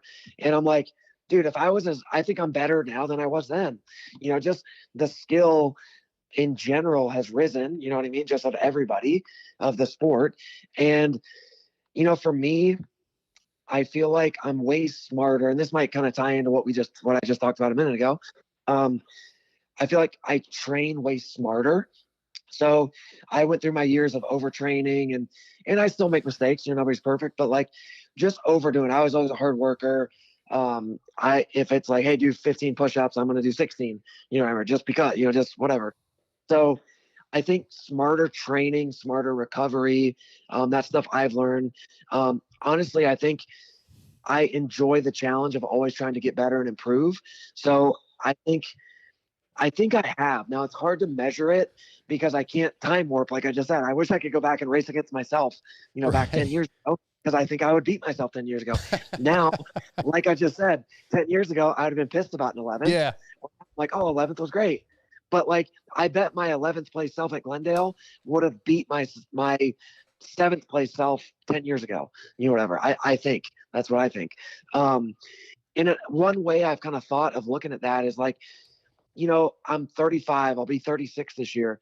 And it's like, I look at like, okay, maybe I got 11th, maybe I'm a 10th to 15th place guy, right? On a good weekend, that's where I am. Well, sure, I'm not the 5th to 10th place guy that I was, but like this weekend, I battled with Dean Wilson the last moto. I got 10th, in the last race, and I was right there with him for a lot of it. I beat Justin Hill, was just behind me, and I'm like, okay, Justin Hill is a 250 champion, whatever. He's, I think, podiumed or almost podium 450 races. Dean Wilson is a multi-time champion, national champion, on a 250 and stuff. Like, guys I'm racing with were once champions. So it's like I was never a champion. I've never won a championship in AMA, I've in Canada and whatever, but not AMA pro racing. So like, I'm older, but I'm battling with guys that were once champions. So like, I feel like for me, I haven't really fallen off that much, when I really think about it, because like I said, at one point, like, and I'm just using an example from this weekend. I love Dean. I'm good. I'm friends with him, but like at one point Dean would smoke me, you know what I mean? Like he's a champion. And then now I'm close with him. Obviously he's had a ton of injuries over the years. Same with me, but like, again, so I'm not saying it in a bad way. I'm not saying I'm better than him at all, but it's like, I'm even close. I finished just behind him. He beat me, but I was close. Where, 10 years ago, maybe I wouldn't even have been close. So that's one way to look at it too. It's just like, Justin Hill won a championship. I didn't win a championship, whatever. So it's like, man, I've gotten older and whatever, but I think I've just gotten smarter in training and recovery on the mental side, to kind of maybe maintain more of a level. If you had a graph, my thing is more level, for a longer period of time. Then maybe got some guys have a higher peak and a more of a fall off, whatever. And like I said, for me, I think it's just enjoying it, the drive to keep trying to get better and just loving what I do. So yeah, like I said, it's cool for me, to look at it like, man, I got 11th, but I battled with guys that have won races, won championships, and stuff like that. So that's a cool way to look at it. Love it, man. What a great conversation. Chiz, thank you for having time for us. As always, always good to talk to you, man. Yeah, I appreciate it. I always enjoy coming on and talking to you guys. Thank you for having me. Yep. Good luck this week in Atlanta, and we'll talk to you real soon, bud. Yep. Thank you, guys. Have a good night. You too. Yep. See ya. That's Kyle Chisholm, brought to you by Guts Racing. The Chiz. Yeah, dude, he's just a good, easy interview. Yeah. He has so much to say. If he ever comes back for like the Pro Challenge or something, we need to have him in studio. Yeah. We've tried to get him over a couple times for that. Yeah. I want to mention we were going to do the Luxon MXGP recap. I think we're going to skip that tonight because we still have a bunch of topics, and we got Carson Mumford coming up in a few minutes. But I do want to touch on Luxon. And when it comes to triple clamps, suspension, and chassis parts, there's no comparison. Luxon MX makes the best parts you can buy. Luxon's advanced engineering background and techniques allow them to develop products that are unlike the rest. They're lighter and stronger with optimized stiffness to enhance your riding comfort and precision. And Luxon products are designed, engineered, and made in the USA. So check them out online at www.luxonmx.com. All orders of $100 or more ship free within the continental US. And you can save 10% with the promo code MotoXpod. Man, I got a couple topics. I don't think we have time to get into a few of them. I want to remind everybody, we do have a MotoXpod Show ClubMX Fantasy League. So you guys can join. Just go to search the league, MotoXpod. Turnt, Turnt is leading right now.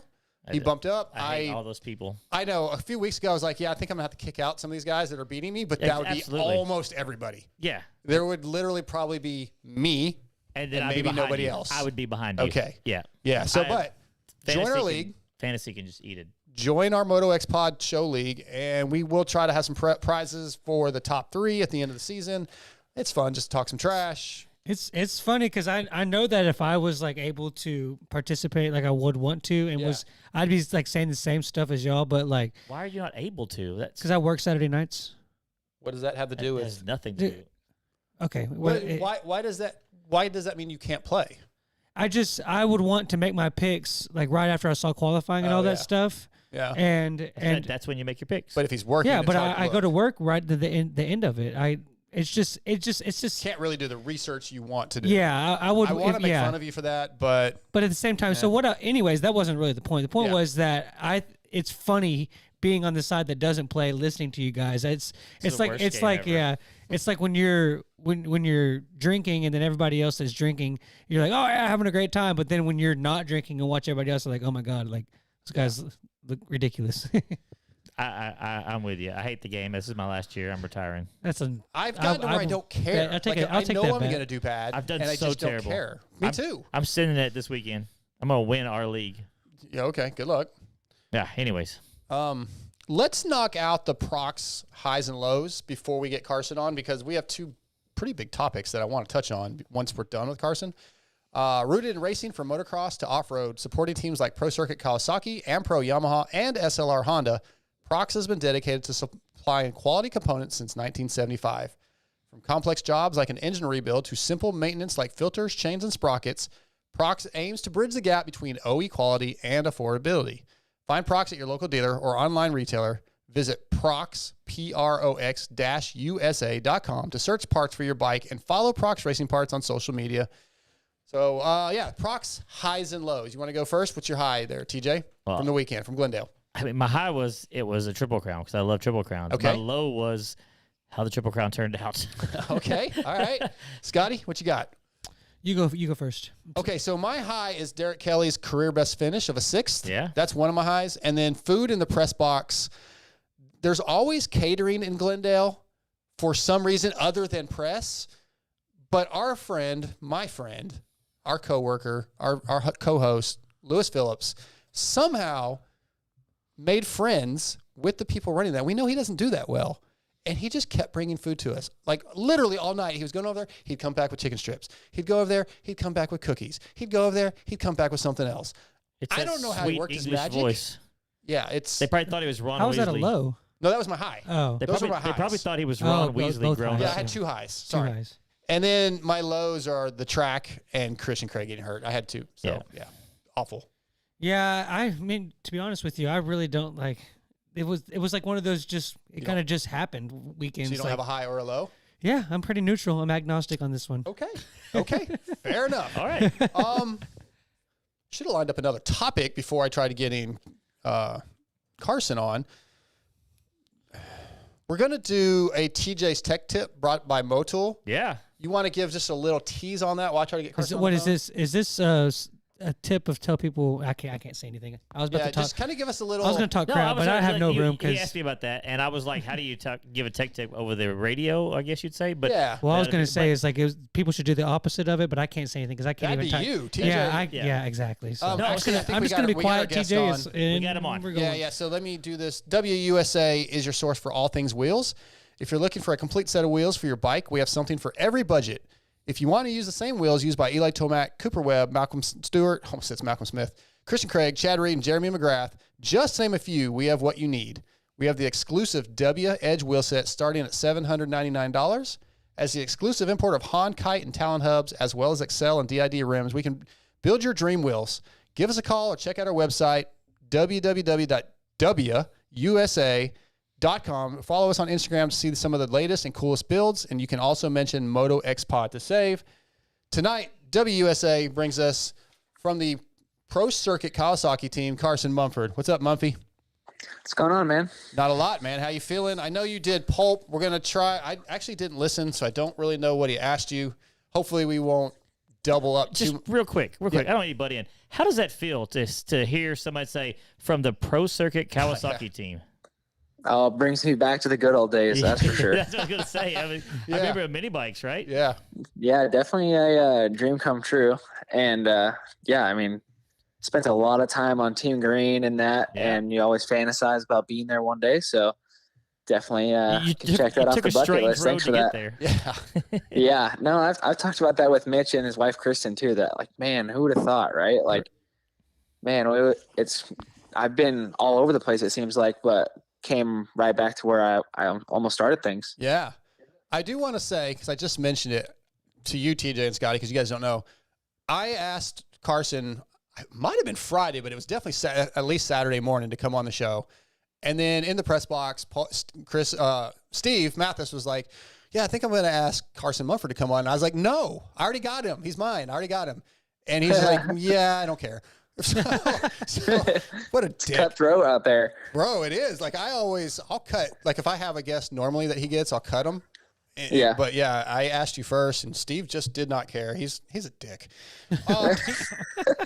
Listen, Carson, I want to start with history a little bit. Coming off of Loretta's, I think you had 3 titles, and in your final year, Loretta's an open pro sport. I think you won the title, or you raced Jalek Swoll, Jet Lawrence, Joe Shimoda, a couple guys that have been very successful. How do you like your career has kind of had some injuries? You've gone from a few different teams.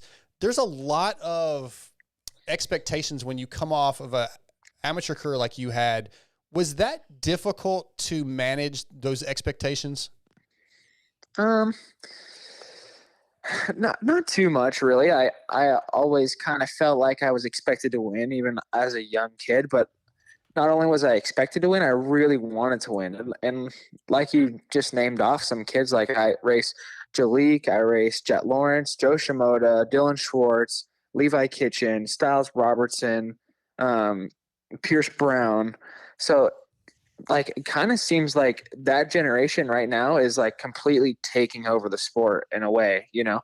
Obviously there's still guys that are just incredible, like McAdoo, Justin Cooper, Hampshire, like those guys are absolute beasts, but it seems like it's almost like a wave of a new era coming in that happens every 5-6 years or so. And it's weird for me too, because like I used to battle those guys for the win every single race, and then these last few years have just been like such a struggle bus, like just you think of like things that you don't want to happen when you're an amateur as a pro, and it's like, oh well, that happened, Yeah. And just struggle with injuries and stuff. But it seems like finally I'm back on like a even playing field with those guys, and I'm finally getting to like make strides back towards like being even in the same race as those guys. This last weekend was a little bit of a struggle, but like I have had such good battles with those kids over the years, and it would be cool to improve more and actually be able to race those guys again. Definitely. Yeah, Carson, what's something that you have experienced as a pro through that, through that journey that you've been talking about? What's something that you experienced that no matter what you could go back and change in your amateur career, or, whatever you could have learned from, you never would have been able to prepare for something that you've experienced as a pro? Oh, dude, I'm so much more humble. Like I was that kid that, like you said, like, was it tough dealing with that pressure? Well, I was that kid that was kind of like a cocky punk. It seemed like in some ways, like you have to have a certain level of cockiness, to be a number one guy. But I definitely wasn't afraid to talk trash to other riders on the gate, or I wasn't afraid to tell someone straight up, I'm the best, but if you're not humble, it kind of seems like this sport will humble you itself. So coming now, like I'm so much more appreciative and stuff. Like I had never ridden, growing up, I had never ridden a bike that wasn't like perfectly dialed in. It had so many hours before I even swung a leg over the bike, either whether it was from my dad or Mitch or the guys at Geico. Like there were so many man hours into the bike before I even showed up to the track. And, after years of kind of just, whether I had to ride a stock bike at times or, this or that, or a bike that wasn't totally set up for me. And, you know, we're going to get the suspension later. It was kind of like an eye opener to me. Like, wow, I had it amazing, you know? Mm-hmm. And then it wasn't just like for the time being, it was for a long time, you know, and kind of realizing what some factory guys sound like them complaining. I'm like, man, I sounded just like those guys, you know?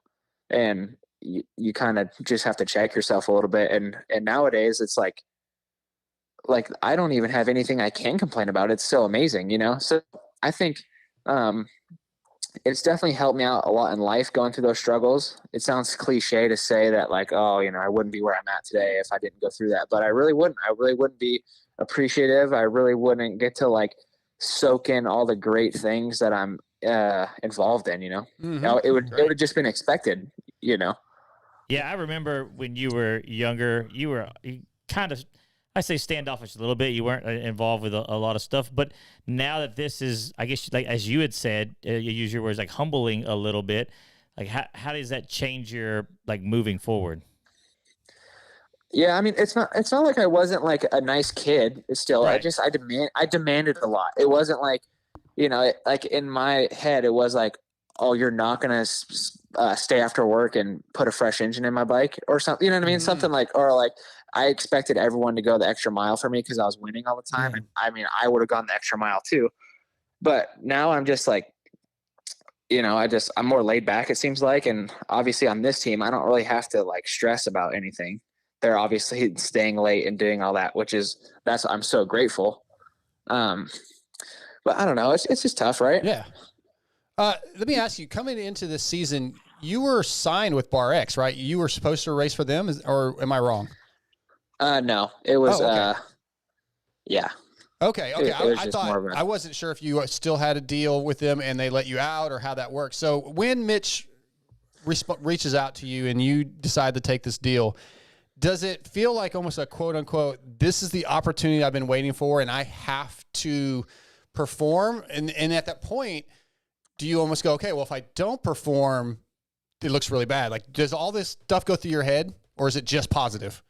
Yeah, I mean, obviously you think about everything, but it kind of wasn't approached that way, really. Like, it was more like he hired me when I was still hurt. Like, I had only rode the bike like one day or 2 days, so I still needed like weeks on outdoors of even just riding a turn track before I could ride a supercross track, you know. And obviously Mitch was in a little bit of a bind on, you know, he needed a rider, and it just kind of all worked out. But he didn't really put too much stress on me as far as like, we need you to perform right away. He was like, hey, we need to get your feet wet and we just need you to put the bike on the track at first and build, you know.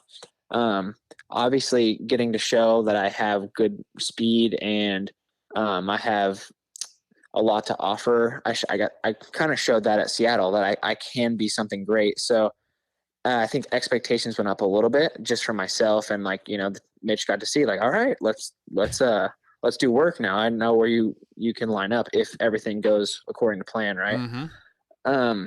But at first it was more so just like, hey, like he told me straight up, like, I don't really have a spot for outdoors, so don't try and go out there and kill yourself thinking if you win, we're going to sign you for outdoors, because we're still full.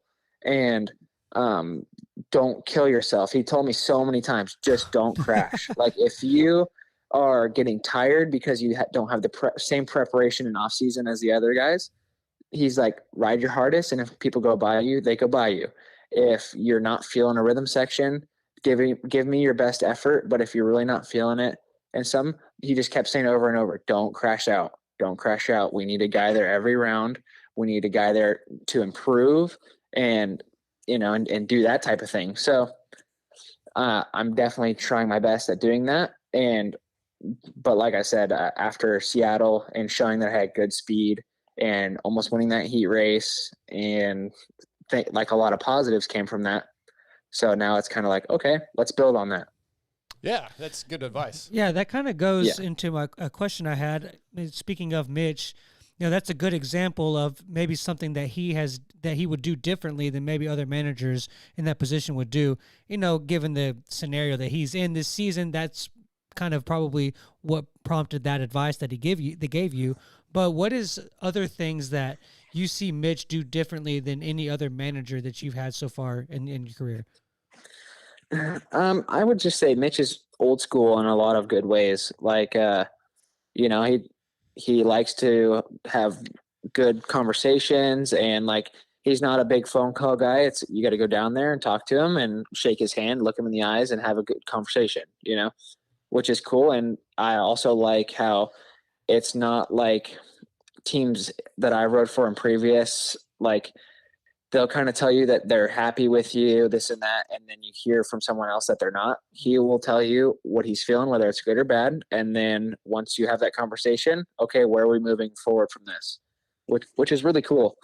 I really operate well under that. I don't like thinking like, oh, what's like tiptoeing, walking on eggshells around people.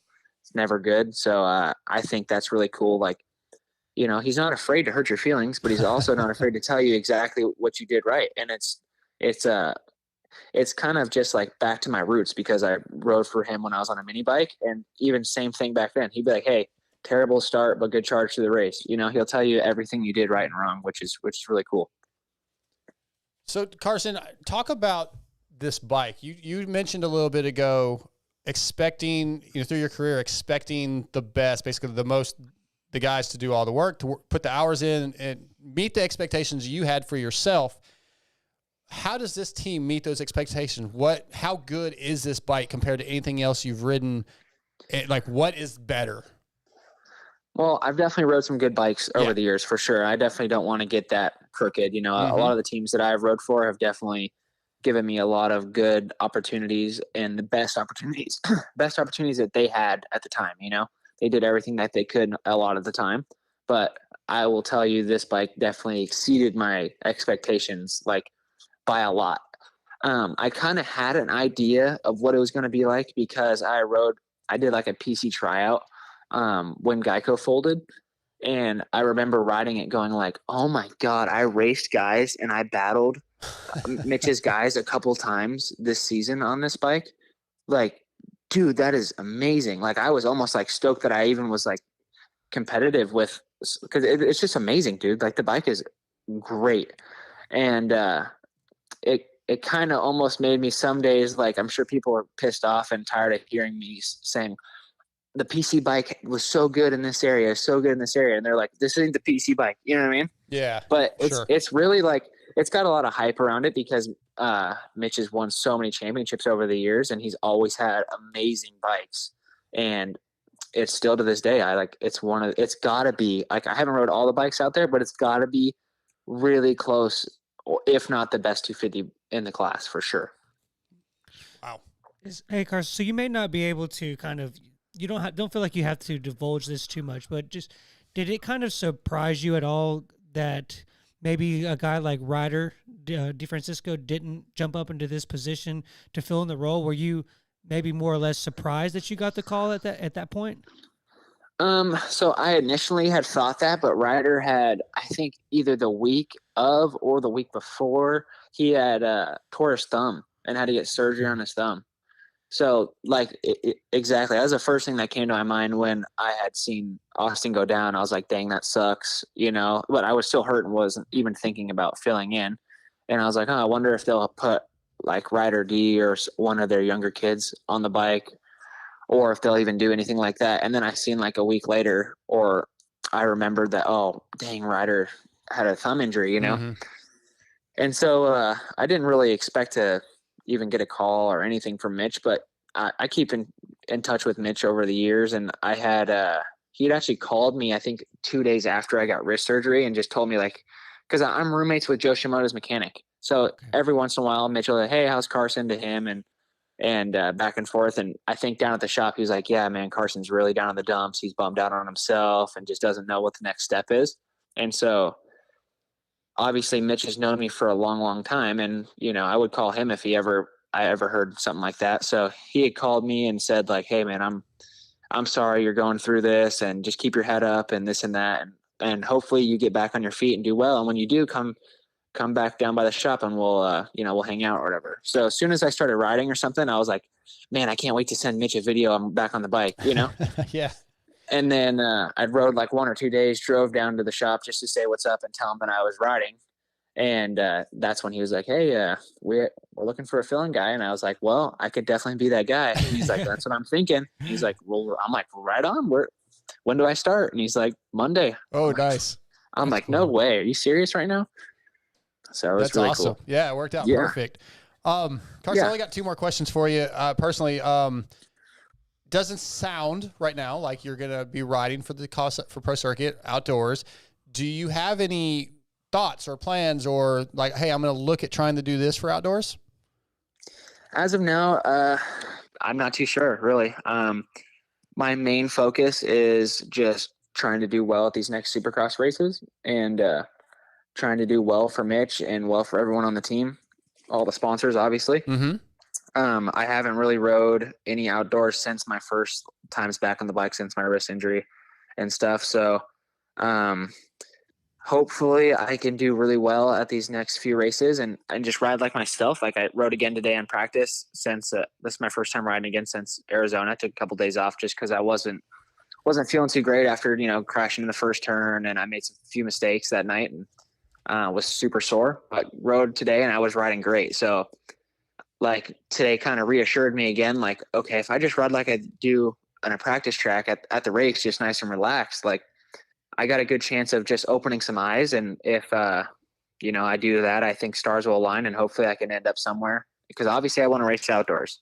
I definitely want to do that. I never really thought I would be in a position to where I'm like, not sure if I'd race outdoors just because I've always loved racing it, but, hopefully something lines up. Just going to try and continue to bust my butt and do good these last few races. For sure. All right. So my last question, as a kid that's been in the industry for a little while, for a few years as a pro, what are some pitfalls or things that if another young rider came to you and said, hey, what should I be aware of? Like, on the track or even outside, off the track, what are some things that some advice you'd give to a kid? That's a tough question. It's tough to say because, like, looking back at my career and looking back at another kid's career, it's like so different in so many ways. Like, there's been so many times where I'm like, man, I wish I would have done that. And then I watch someone else's career or just a kid that I, keep notice of. And I'm like, I wonder if he should have done something like this, but it might not have worked out. So it's tough. I would say you just got to trust your gut with anything. And if you're not feeling something or you have a day where you're really not feeling it at the track, just call it. Yeah. I think I've learned the hard way over the years, like going to the track and I try to make something happen that's just not there that day. And I just overstep and end up like taking 20 steps backwards. Like even the day I hurt my wrist, I really had a bad gut feeling about something. And then of course I crash and get hurt. There's been a lot of times where I've just felt off, and I'm sure you've heard other racers talk about it, but if it's not an important day and you're feeling just a little off, just call it and ride the next day. There's been and Mitch has told me that even since being on this team, like, hey, if you're struggling, he must have told me 1,000 times, just don't crash. Just don't crash out. Just keep it trucking. So that'd probably be my biggest words of wisdom, just to, if you're having a struggle, just call it for what it is that day and move on. Okay. Try not to get too hung up on it. Cause even, I got to work on that too myself. Cause even after this last weekend, I was bummed, and it literally took me all the way till riding today and feeling how good I felt on the bike to being like, why was I so down on myself for, getting 10th? Like, I know what I'm capable of and I know what I can do. And I shouldn't have dwelled that hard. I just, I was bummed out I didn't do as well as I could. So sure, I'm excited to race again and try and change that feeling. All right. We got one more and we're wrapping this up. Just going off what you said. So are you a guy that won't say one more, like, oh, I'm going to go one more lap, or, oh, I'm going to go out one more time? Never say one more. I try to avoid that word as much as possible. Yeah, I do too. I try not to be superstitious. I really do. But like the more I think about it, like I always put my left sock on first, just like always put my left boot on first, left glove, like just like without even noticing. And then like I look back and I'm like, man, why do I do that? And then I'll put my right sock on first and I'm like, no, I got to take it off. I'm not a little stitious. Yeah. Yeah, definitely. I'm not a big one more lap guy. Yeah. But I really try not to be superstitious, because I feel like if you do your right homework and you do your work, the good things are going to happen. But sometimes it is hard to be like, let's do one more moto. Let's do one more moto. My dad is super like that. My dad's like, I'll have one more moto to do. And he's like, I don't know. You made a mistake on that last lap. I think we should just call it, go to lunch, dude. You know? Yeah. I like that advice. I like to go eat. Yeah. Yeah. Mumpy, thanks, man. Carson, I'm happy for you. I hope it continues to improve, and I hope to see you outdoors. But thanks for coming on tonight. Appreciate it. I appreciate you having me on. I've been on here since I was just a little grom on a mini bike. So thanks for keeping me on here every once in a while. You're welcome, man. Anytime. All right. Take care, and we'll see you soon, bud. Sounds good. See you guys. All right. See you. Carson Mumford tonight, brought to you by WUSA. WUSA racking up on the podium, every podium spot minus the Honda Jet and Chase. But used by Star Yamaha, TLD Gas, Red Bull KTM, Rockstar Husky, ClubMX Yamaha, just crushing it. WUSA.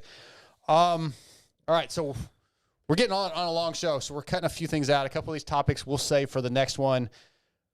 What I do want to get to, this is a big topic. This could take a little bit, but that's all right.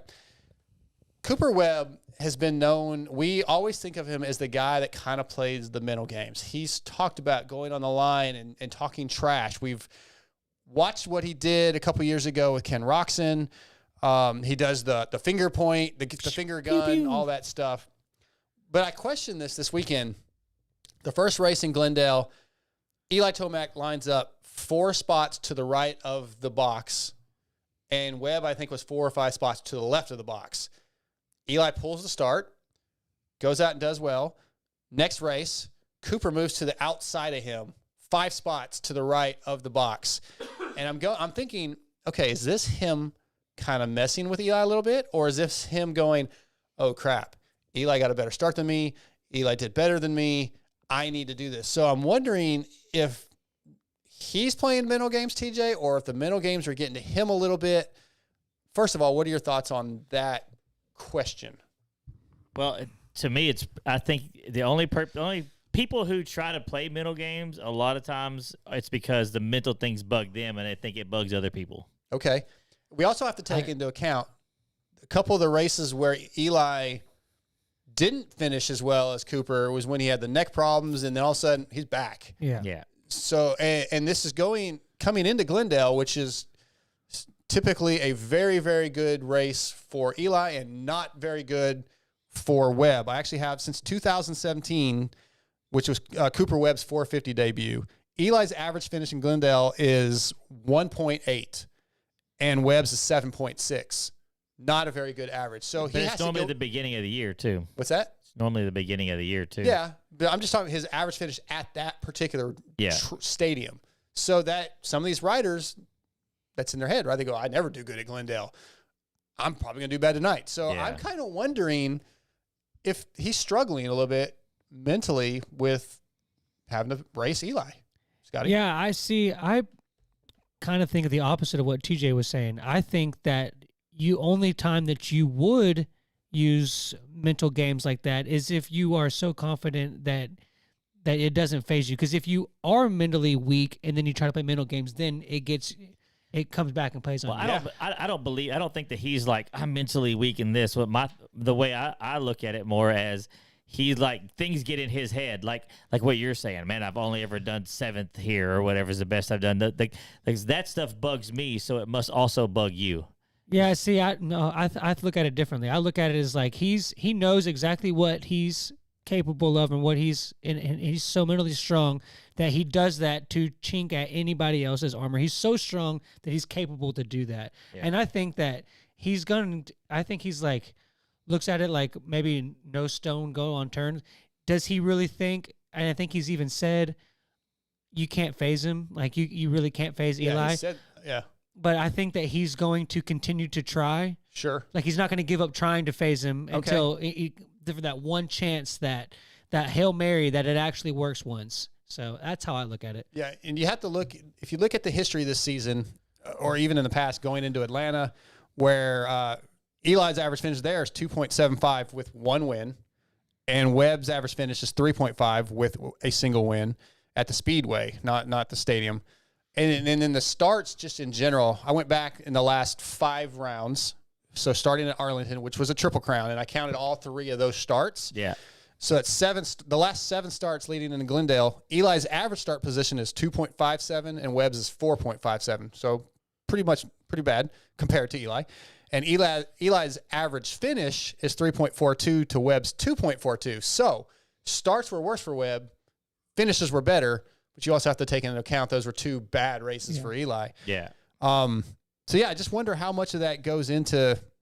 I believe those middle games work against certain people. I do believe, not that you're going to mental game chase Sexton into like screwing up as far as like, oh my God, I'm so worried about this, but make him push harder than what, piss him off enough to push to crash, right? Yeah. But I genuinely believe, and I believe it was Travis in the chat said he just see Tomac rolling his eyes at it, and that's exactly what I feel. I don't think Tomac gives a Tomac is like, come on, bro. So do you think that with these last few rounds coming in, Atlanta not being always the best track for Cooper, starts not as good for Cooper, even though the finish has been better. Do you think he's worried? Yes. You do? Okay. No, I don't. I just think he is. It's just a championship battle. Yeah. He had, Eli's had some bad races that made the championship battle what it is. So I think anything's. I think it's just a grind. It's a battle.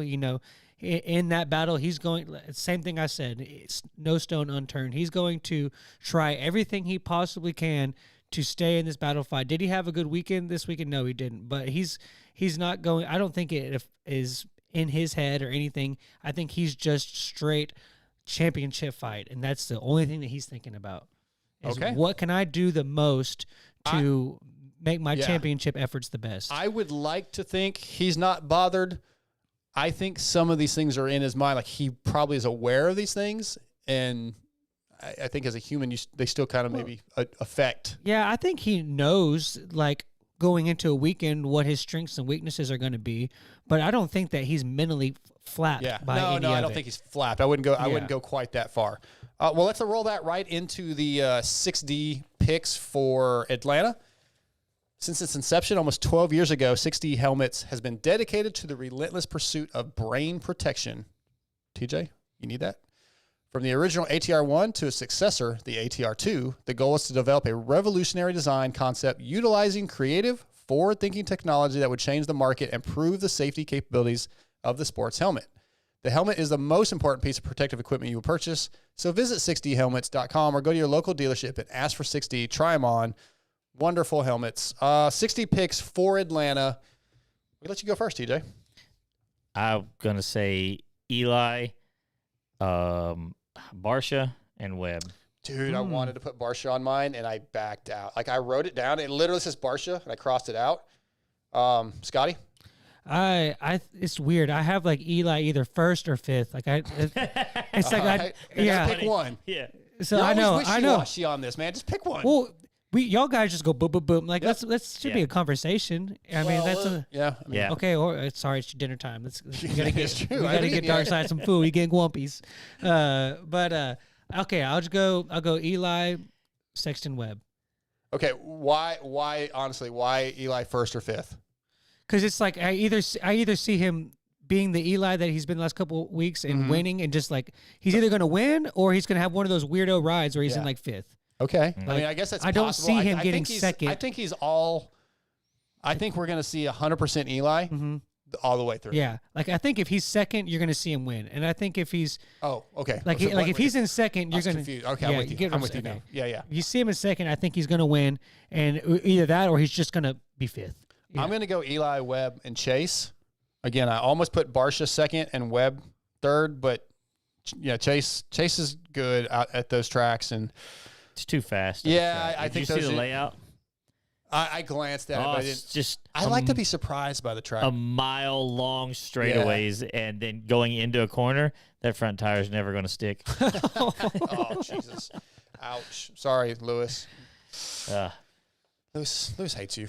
Someone said in there earlier about the sinking ship, all the holes. and I said, yeah, Lewis would be on the chat, but he's bailing water out of the sinking ship. He's watching right now. But anyway, all right. Last, Motul, for decades, Motul has developed high-performance There we go. I couldn't get through them all. High performance. You've been doing so good tonight. Synthetic ester-based lubricants. By selecting esters over other high-performance synthetic-based stocks and combining them with an innovative additive package, Motul has created a perfect synergy. This most advanced ester core technology allows a maximum power output of the engine without compromising reliability and wear. You can find this and the entire Motul Power Sports product lineup at their online website, shopmotul.com, and enter code VITAL20 to receive 25. I can't do it. I was almost there. It didn't happen. Keep 20% going. off your order of $50 or more. Okay, TJ's Motul tech tip.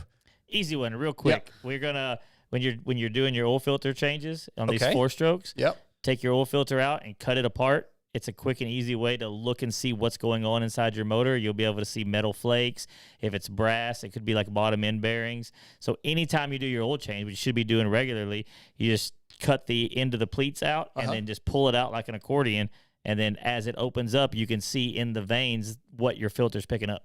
So the reason this is going to be a recurring, won't be a weekly segment, but TJ, as much crap as I like to give him, very, very mechanically inclined. He's one of those guys that can fix anything like MacGyver with bubble gum and unless there's spelling involved. Yeah, but so I thought it'd be good for you to come up, and you're also cheap, so you find economical ways to fix things. That's a It's a good word, huh? well. He has to give him a lot of credit. Well, no, so I thought some of these tips would be helpful to our listeners who are just average guys working on bikes. And like so, when you're putting new Motul in, Yep. you pull it apart and you can see, like I said, inside the pleats in the little lines in there. If you start noticing different color metals, you'll kind of know, hey, it's about time to do a bottom end or something like that. If it's aluminum. how do you feel about those aluminum filters? I rotate on the Honda. I rotate, like I'll use that for one 15-hour period, and then I'll rig a paper filter, and then I'll put the aluminum one back in. I mean, honestly, the paper filters are going to filter more.